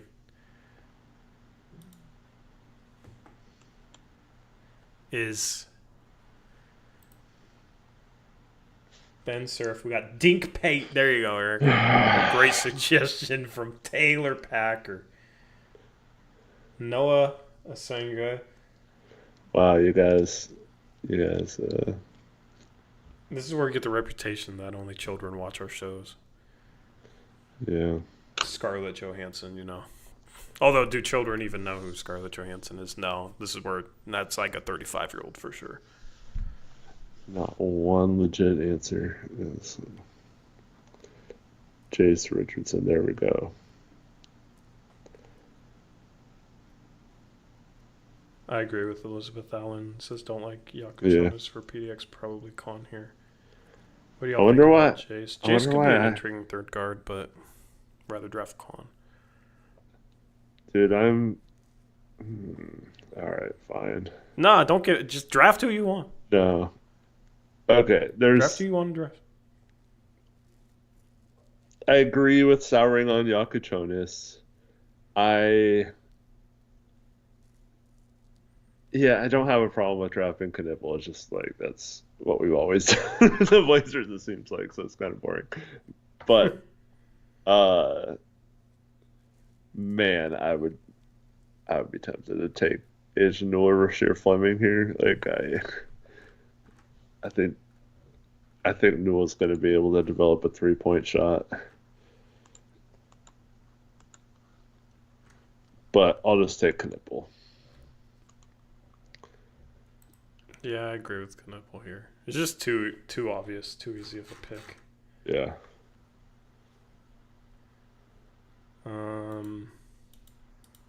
The Heat. Who's the most Heat player?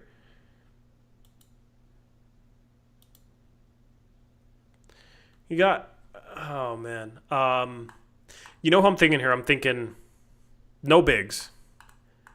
I'm thinking... Nick Clifford, Jace Richardson, or Jakob Jonas. I think they kind of need lead guard. I think at this point you just take Jakob Jonas, hope he pans out, shows some what he showed earlier in the season. Yeah, I agree with that. All right, Chicago at 12. All right, Chicago at 12. I'll just take Agent Newell here. Okay. 13, we got Houston. If anything, maybe they need a backup 5 for the future that could maybe slide down. They do have a lot of forward types, so you could go with a big. You got some defenders. You could maybe use a little shooting on this team.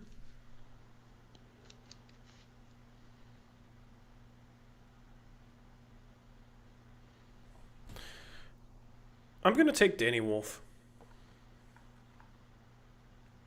I'm taking Danny Wolf for them. I like the fit.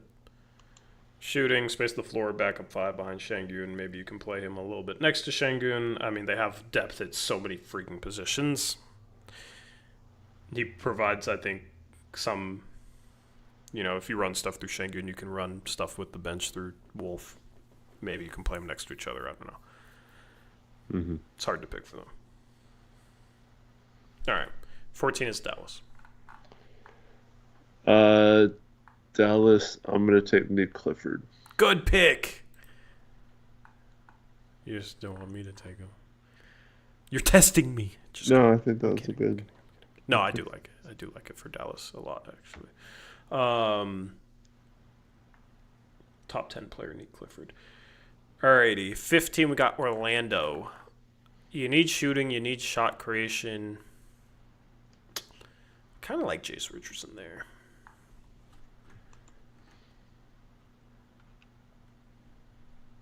I also really like just taking a chance on Cam Jones, and maybe he can become a... Where do they have Cam Jones? 27 on no ceilings. Okay. What are you on? Yeah, no ceilings. Just take a chance on Cam Jones. There you go. Shooter, playmaker. They need shot creation. 16 is San Antonio. All right, who did they take before? They took Colin Murray Boyles. Yep. All right, so I'm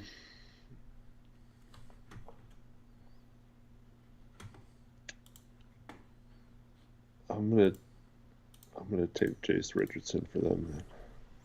Cool. I like Richardson there. All right, 17 we got Brooklyn. They took Jeremiah Fears at 7.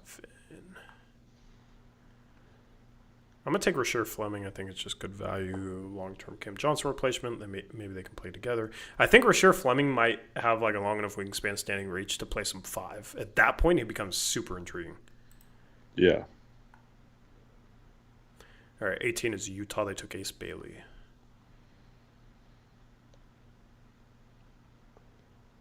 All right. Torrey takes the Zaga guy. Yeah, just wait for the last pick. Caliph battle.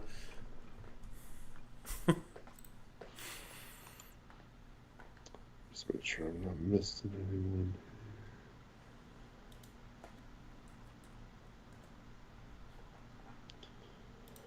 I'm gonna say even though this guy hasn't shot the ball incredibly well, I think they go with McNeely. All right. Shooting. McNeely. All right. 19 is Minnesota. Oh, boy. Joe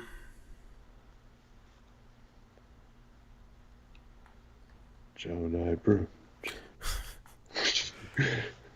I it's between Phylon and Sangue for me. I'm gonna take a Sangue. You know, maybe some point they move off Julius Randle, and maybe that could be a long-term fit next to McDaniel's long, lengthy front court. It's just an upside swing. All right, 20 is Miami. They took Yakuchonis with the 11th pick. It's weird them having 2 first-round picks. How did they get another second first? Oh, Jimmy Butler. Yeah, and then their own pick. Yeah.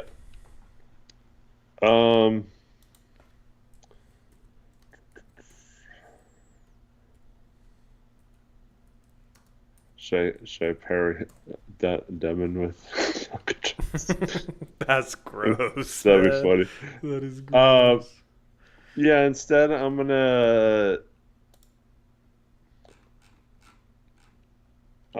take Phylon for them. Give them at least a defensive point guard if Jonas is an offensive threat. I do like Phylon. Like that fit.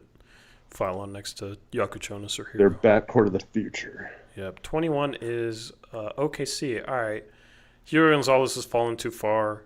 Still has upside on the wing. There you go. Who is it? Hugo Gonzalez. I think it makes a lot of sense in OKC. Okay. He fell way too far. All right. The Pacers. Yep. Your Indiana Pacers. Who are you taking? Don't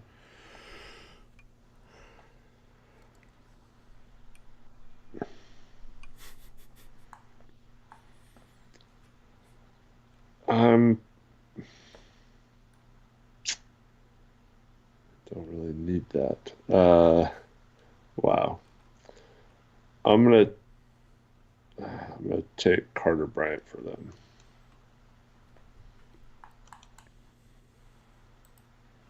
All right, 23 Atlanta. I mean, oh man, Atlanta's a tough one, man. Atlanta is definitely a tough one.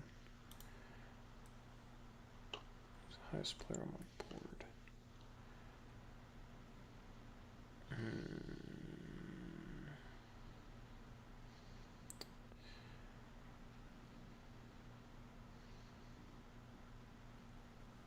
I feel like a center that can slide down to the 4, play next to a Kongwu, back up a Kongwu, move on from Capella in a couple years is the right move. I think that big man is Alex Condon. Did they add him yet? No. Brutal. All right, who did I have on Alex Condon? Caleb Love I had as Alex Condon. I might end up drafting Caleb Love, so I'm going to take 33 points today, Eric, against Duke. With some of the guys returning, I think there's maybe a chance he actually gets drafted. I'm going to take Tyon Grant Foster as Alex Condon. I'm taking Alex Condon. I'm going to draft Tyon Grant Foster for him because I ain't taking no Tyon Grant Foster this year. Okay. All right, 24 is Washington. They took Kamal Malawach. All right. I think this is too far for Demon to fall, so I'm just going to take Demon.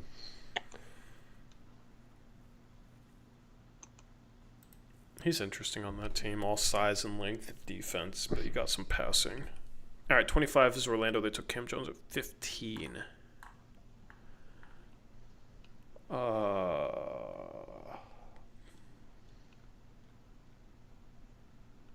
Took Bryant. Took Cam Jones. I think they gotta go big, right? I'm gonna take Maxime Reynaud for Orlando at 25. 26 is Brooklyn. They took Jeremiah Fears and Rasheer Fleming Last names that start with F. Okay. So, Boogie Fland. Let me know who you're taking. Fland and Fears is kind of disgusting. Yeah. True. Or you could go with Caleb Foster.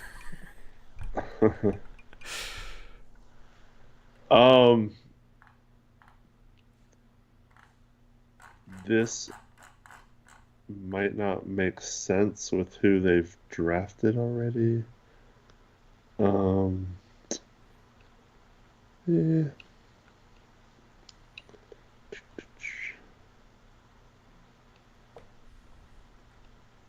Screw it. I'm gonna go with Nolan Traore. Thought Flandin Fears was gross, but he took Traore? I'm surprised. Yeah.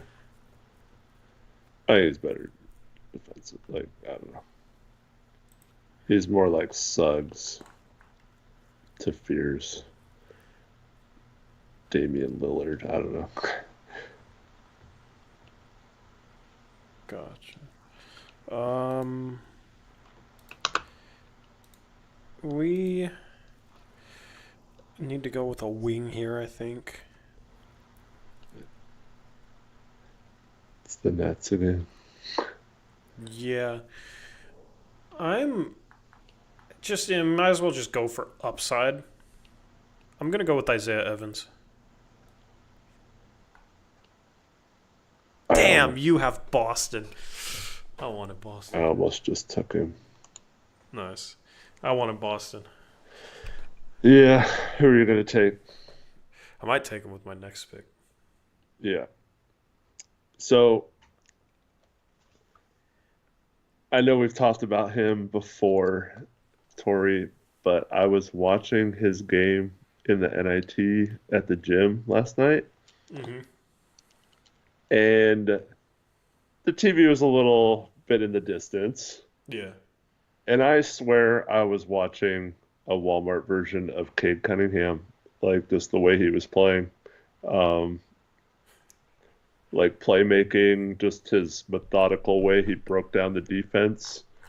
And that's Yoxel Lendeborg. So I'm going to take him. Yoxel? A Walmart version of Cade Cunningham. Yeah. Huh. I didn't watch the game last night. I like Yoxel for Boston. It's an interesting comp. The Timu version for you young kids.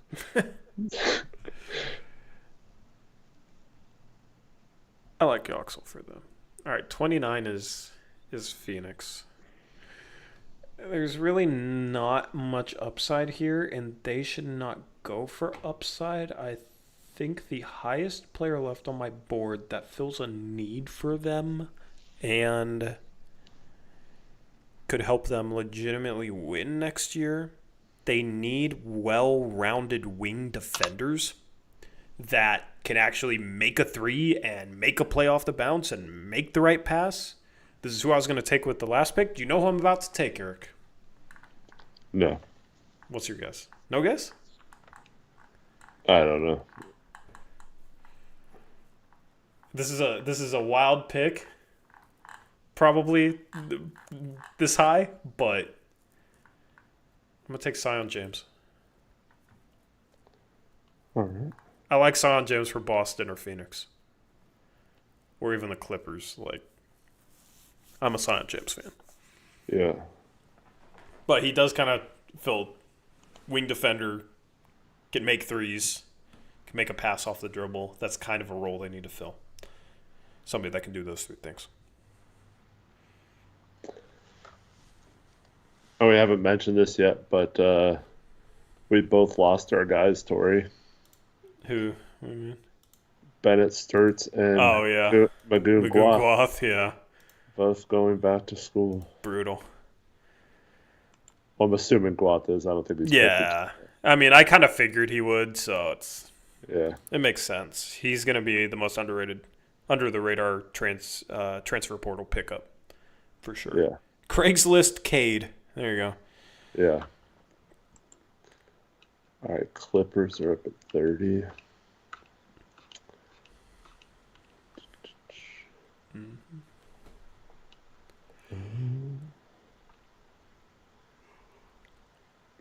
Chat, what do you think of my Silent James pick? All right, for the Clippers, I'm gonna take someone that's really impressed me this tournament, um, and that's JT Toppin. JT Toppin. You're on board the Toppin train. Nice. Yes. Yeah, he's looked good. He's looked good for sure. Oh, I could have waited for 31 to take Silent James for Boston. All right, I got Boston at 31. They took Yaxel Lindeborg at 28. Let me pull up my board. Oh. But you took Yaxel, man. You took Yaxel.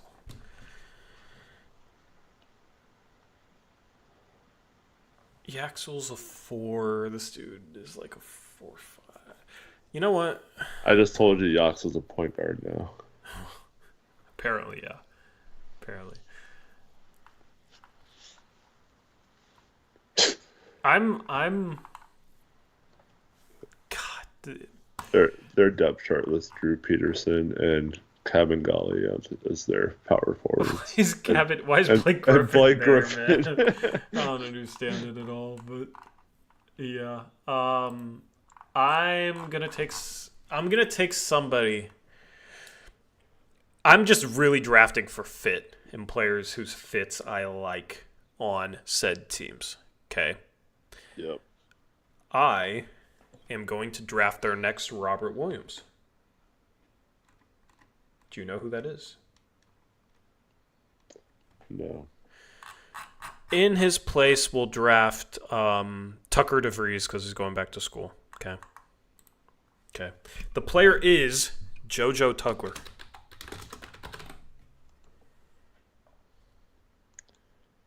The Tugler. Nice. Their next Robert Williams III. Knew it. Elizabeth Allen knew it. Yeah. I don't think any other team I'd draft him this high other than Boston just because it just feels like Robert Williams the 4th for them.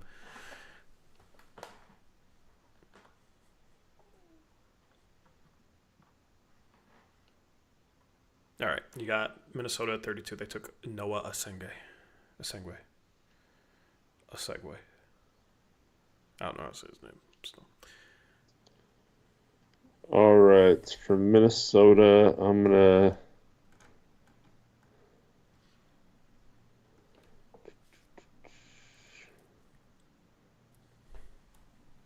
I don't know if I caught everyone going back to school, so I'm sorry if I say someone that isn't. I'm gonna take Sorber. Is Sorber going back? I don't know if he's going back, so that's legit enough. All right. 33 Charlotte took Cooper Flag at 1. You have health questions around Mark Williams, of course, and they have no other centers. I'm going to take Joan Behringer for the Hornets. All right, 34, you got the Hornets. Where is he at? Oh, there he is. Okay.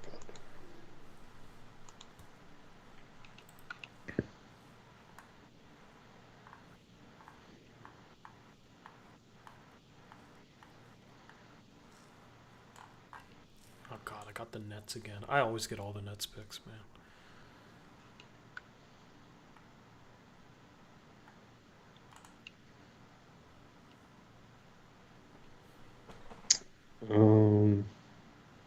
The next Rob Will gave it away for me. Yeah. He really does feel like Rob Will.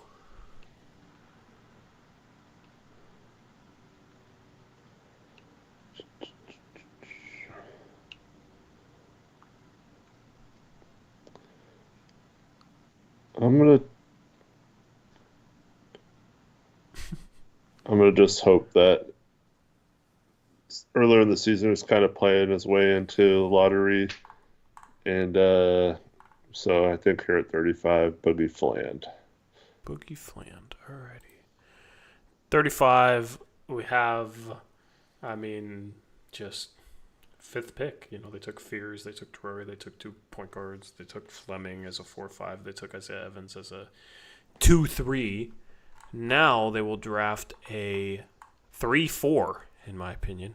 Another guy that can shoot, Will Riley. More hypothetical upside that might be years away from being realized. All right. 36, you got Philadelphia. They took Dylan Harper at 2. Man. What guard can I take for them now? Just kidding.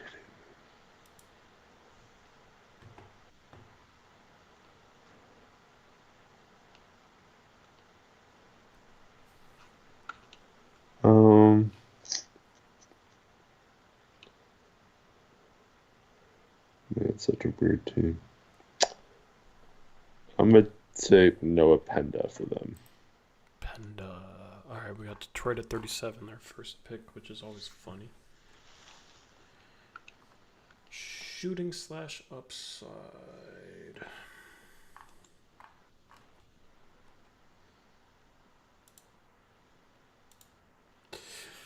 Oh, this is hard to pass up.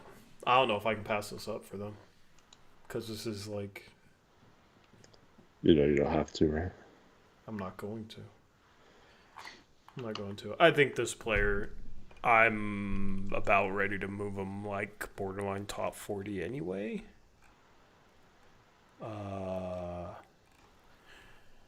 Is he on this big board? All right. I like this player.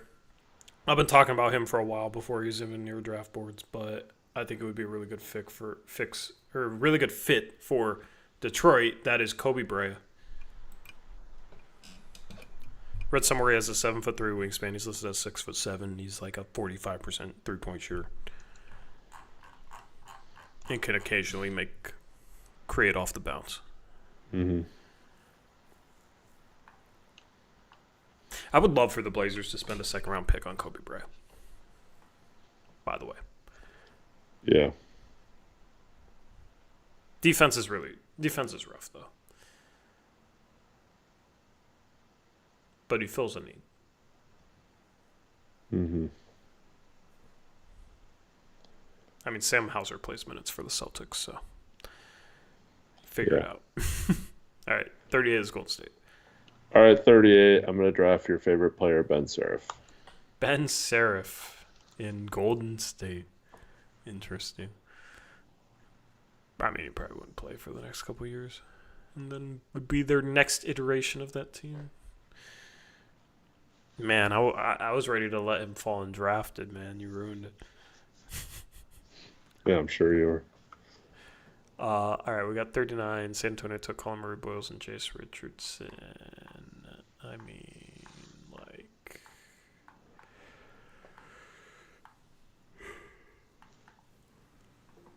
Who is very Spursy to me?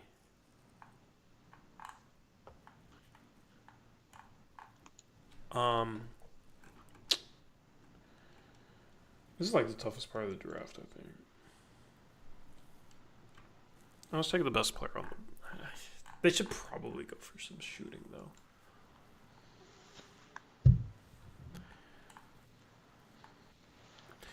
This player's kind of a boring pick, but I think in San Antonio could maybe be enough shooting and play their style of basketball. I'm going to take Alex Caravan,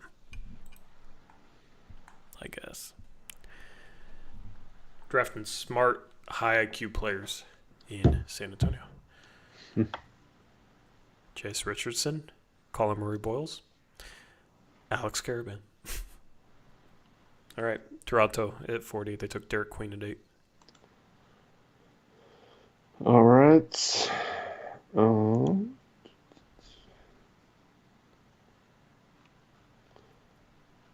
I am going to take...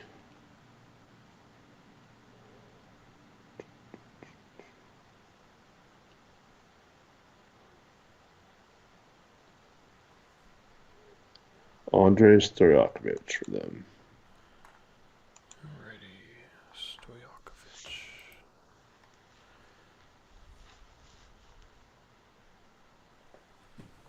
There's something really bold that I wanted to do this mock draft, and I completely forget. I've already done plenty of bold things, though, so do I really need it?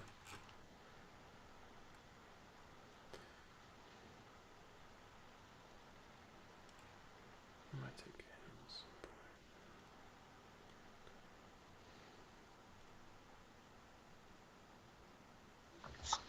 point. Okay. Kings, they took Vijay Edgecombe. I don't know why they have Valanciunas barely playing. So don't go center. Start defender, that makes sense. I don't know who I want to draft for them, man. They could use a point guard, I guess, if Edgecombe's not going to be a point guard. I mean, I guess you got Malik Montclair. I always take best player on the board, in my opinion, who can play some defense, which they could use at Duthier. Alright, 42 is Orlando. All right. They got Cam Jones. Everybody know. Right now. You could take Malik right now. Give him 2 Reynos. Yeah. Just spelled different.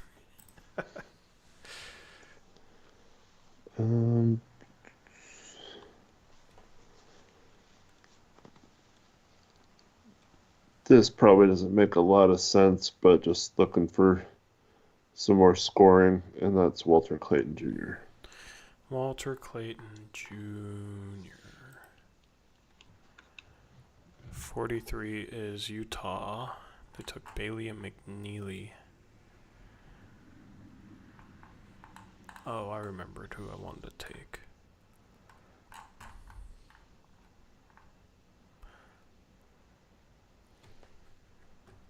But I'm not going to take him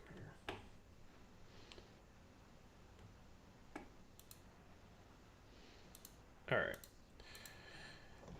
These teams are tough to draft for. You got some shooting. You got to...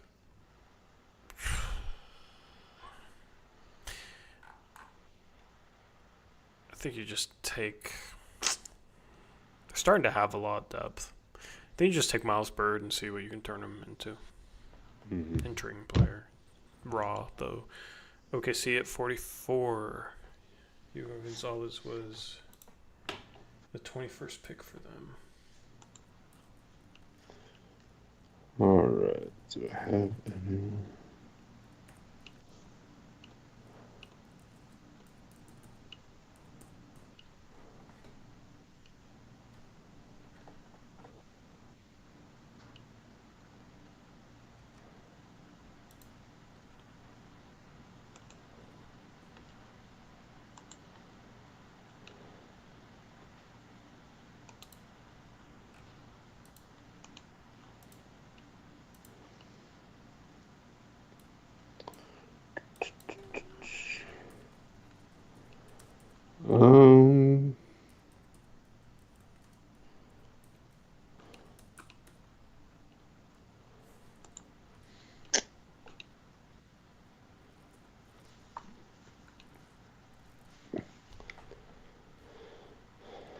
I don't necessarily like this player, but I think this is a team it kind of makes sense for. So I'm just going to take Janai Broom.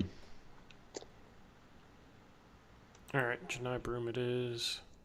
45, we got the Wizards. They took Kaman Malawach and Yegor Demon. Why is Aaron Scott at 50, bro?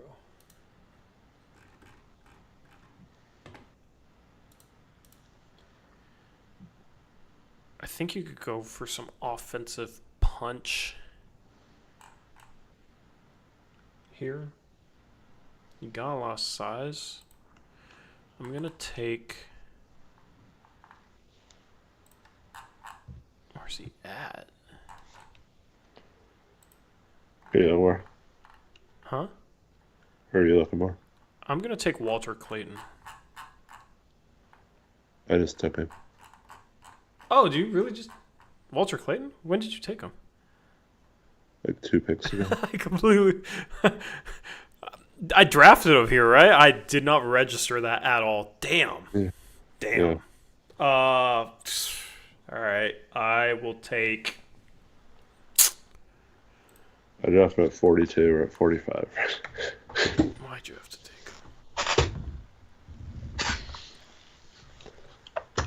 him? Way to pay attention. I mean, I drafted him. I just didn't register it. All right, I'll take Todd Pettiford then.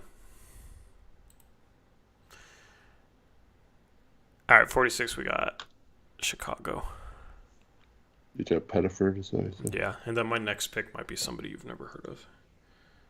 Cool. All right. As a stash.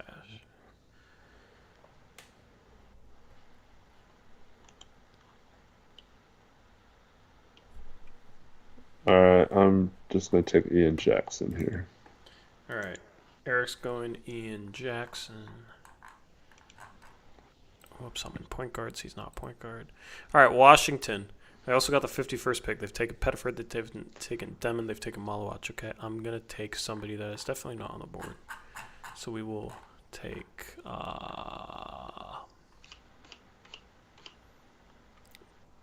let's take Krevis for this guy. Because Krevis is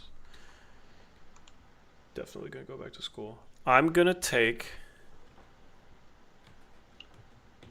Make sure I spell it. I'm going to take Neoclis Avdalis.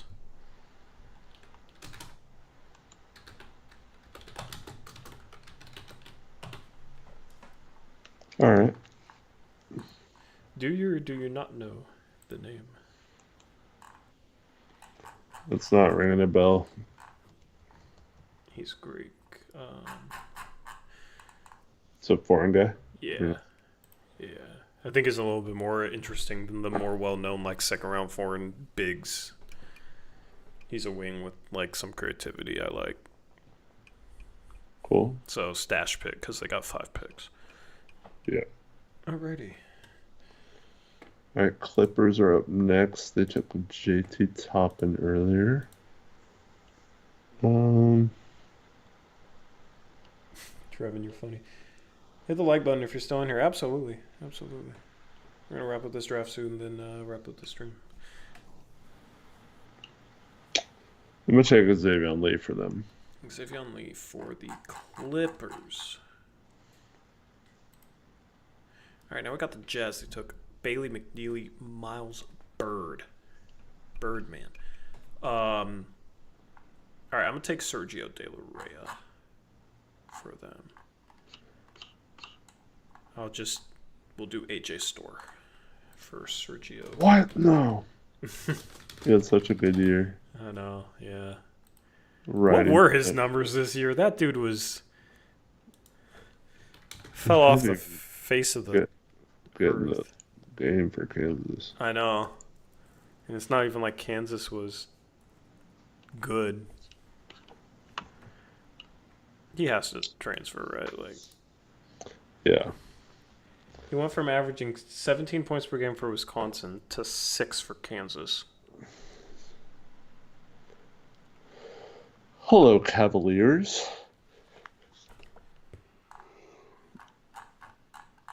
All right. Who the Cavs taking? Yeah, I got the Wizards again next. Love that.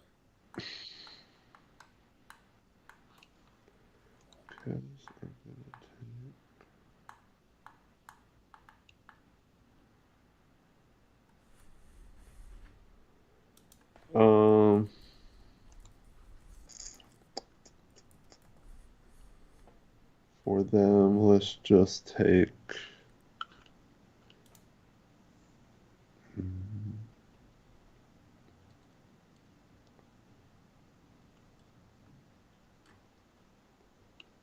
Where did he go? I'm gonna take Hunter Salads for them. Alrighty. Now we got 51. We got frickin' Washington again. I'm gonna stash another guy.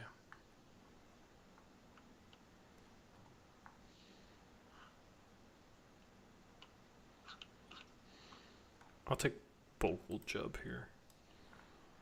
Alright, 52 is the Pacers. They took Carter Bryant at 22. The rare team with just their own picks in the first and second. Yeah. I think they could use some center depth. I think Kalkbrenner is pretty good value here at 52. So yeah, makes sense for them. All right. Did Drake Powell enter the transfer portal to like stay in college?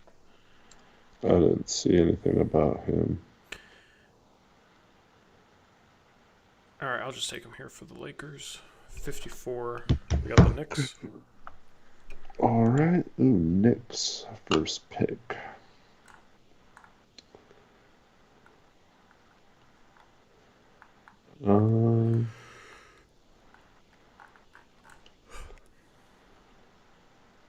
Yeah, you're yawning. Yeah.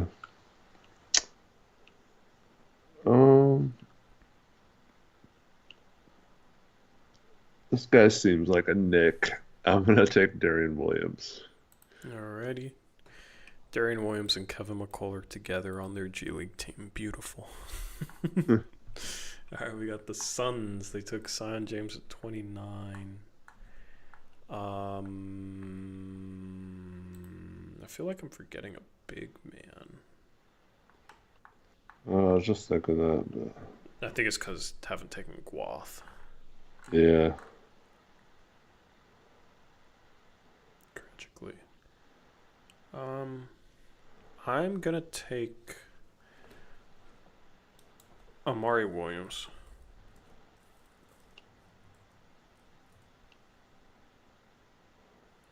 Out of Kentucky. And who are you picking for him? Let's do Lachlan Ulbrich. Okay. All right, you got the Knicks again. So who are you pairing with Kevin McCullough and Darion Williams? Kadary Richmond? No. Alex Tui, there you go. He just declared for the draft. Alex Tui did. Yeah. Yeah, he'll get picked.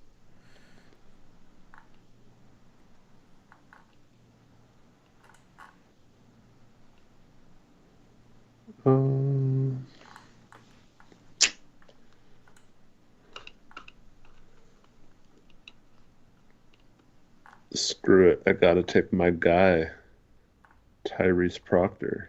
All right, Proctor. He's raising his value. All right, Memphis at 57. This dude just seems like a Memphis Grizzly. I'm going to take my guy. I'm going to take my guy, Bay and Dongo.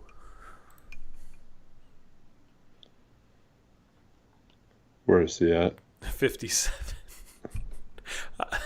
I love pretending to steal your guys. It's fun.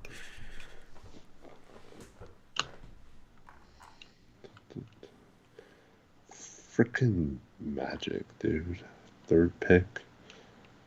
This is their fourth pick. Fourth pick, I mean, yeah.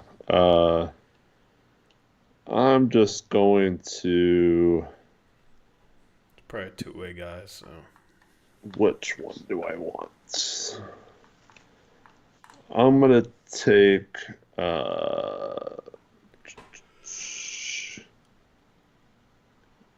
I'm going to take Johan Grunlow here. All right, where's that dude at? 92. All right, this is the easiest final pick of a mock draft for me ever at 59. I am going to, for the Cleveland Cavaliers, I already took Hunter Sallis at 50. I'm going to take Jameer Watkins. Getting those role player wings. Yep, so you can consolidate some of that money with Okoro, replace Okoro with a similar version. You know, if Yep. he pans out, of course, because this is the 59th pick. And then you got Houston. They took Danny Wolf to be their Şengün backup. And maybe, hopefully, play next to him, considering I drafted him at 13. But the thing is, them picking anybody at 13 is like picking a backup. So, I mean, whatever. Yeah, true. Until Eric picks a starter at 60. I'm gonna take Coleman Hawkins for them. Wait, really? Yeah. What changed? Nothing changed. I just think at the end of the draft on a two-way, I think I've talked about it before. I think the NBA is going to be a little. I feel like in the past you've said like, "Ooh, never draft him with any draft pick," but maybe I'm thinking of somebody else. Yeah, I've never said that about Coleman Hawkins. I swear you did. Alrighty. Here's our mock draft. Cooper Flag, Dylan Harper, starred normal, Edgecombe, Ace Bailey. 5 is where I think things really kind of start. I took Malawatch at 5 for Washington to pair with Alex Sarr. Trey Johnson, Jeremiah Fears was a bit of a reach. I just took some bold freaking picks that I thought were good fits. It's okay. Did not shy away from being bold in this one at all. Just had some fun with it. So like Fears at 7, Collimer Boyles at 9. Highest I've taken him, but I like him in San Antonio. We got Knipple to Portland. Yakuchonis went 11 to Miami. I think that's possible that he falls past the top 10. Same thing with Ason Newell at 12 to Chicago. I like the Nick Clifford pick from Eric at 14. Things were kind of normal through the rest of the top 20. Hugo Gonzalez, Carter Bryant, Alex Condon at 23. I think that's kind of where his ceiling is. I don't think he'll get into the top 20, but I think back into the first round is very possible for him. Maxime Reynaud, same thing.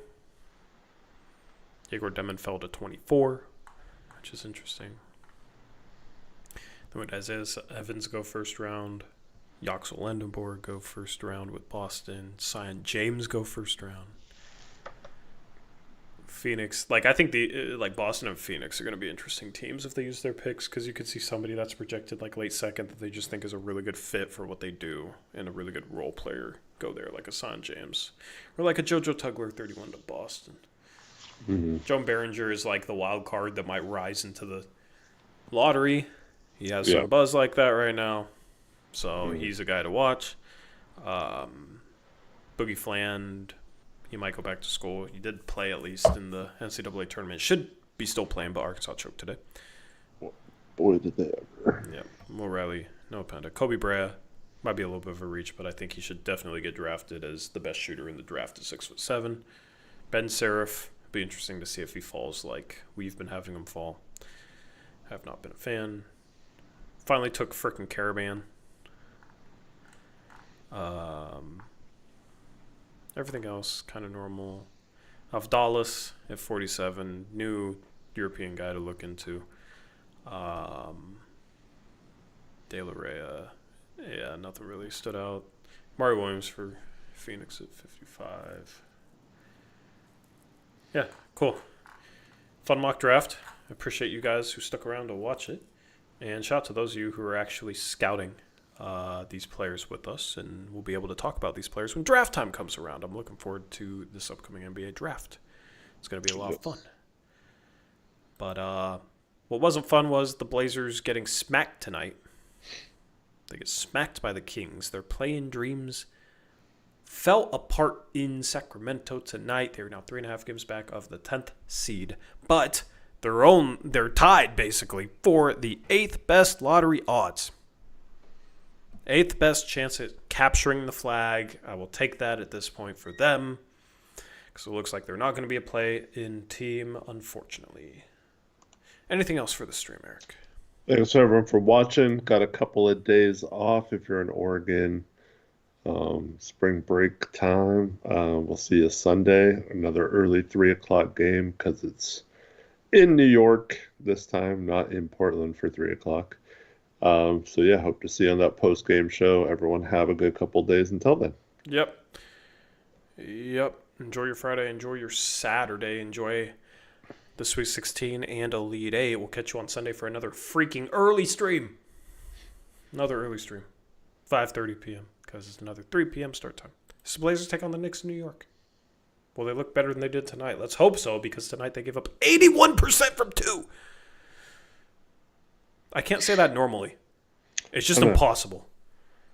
Yeah. I always have to put a lot of emphasis on that because that is insane. But anyway, I'm tired, so I'm not going to say it again. That's a wild number. We're out of here. Thank you guys for watching the stream. Hit the like on the way out. Subscribe if you're new. All that good stuff. Appreciate y'all. Out of here. Until next time. As always, peace out. Go Blazers!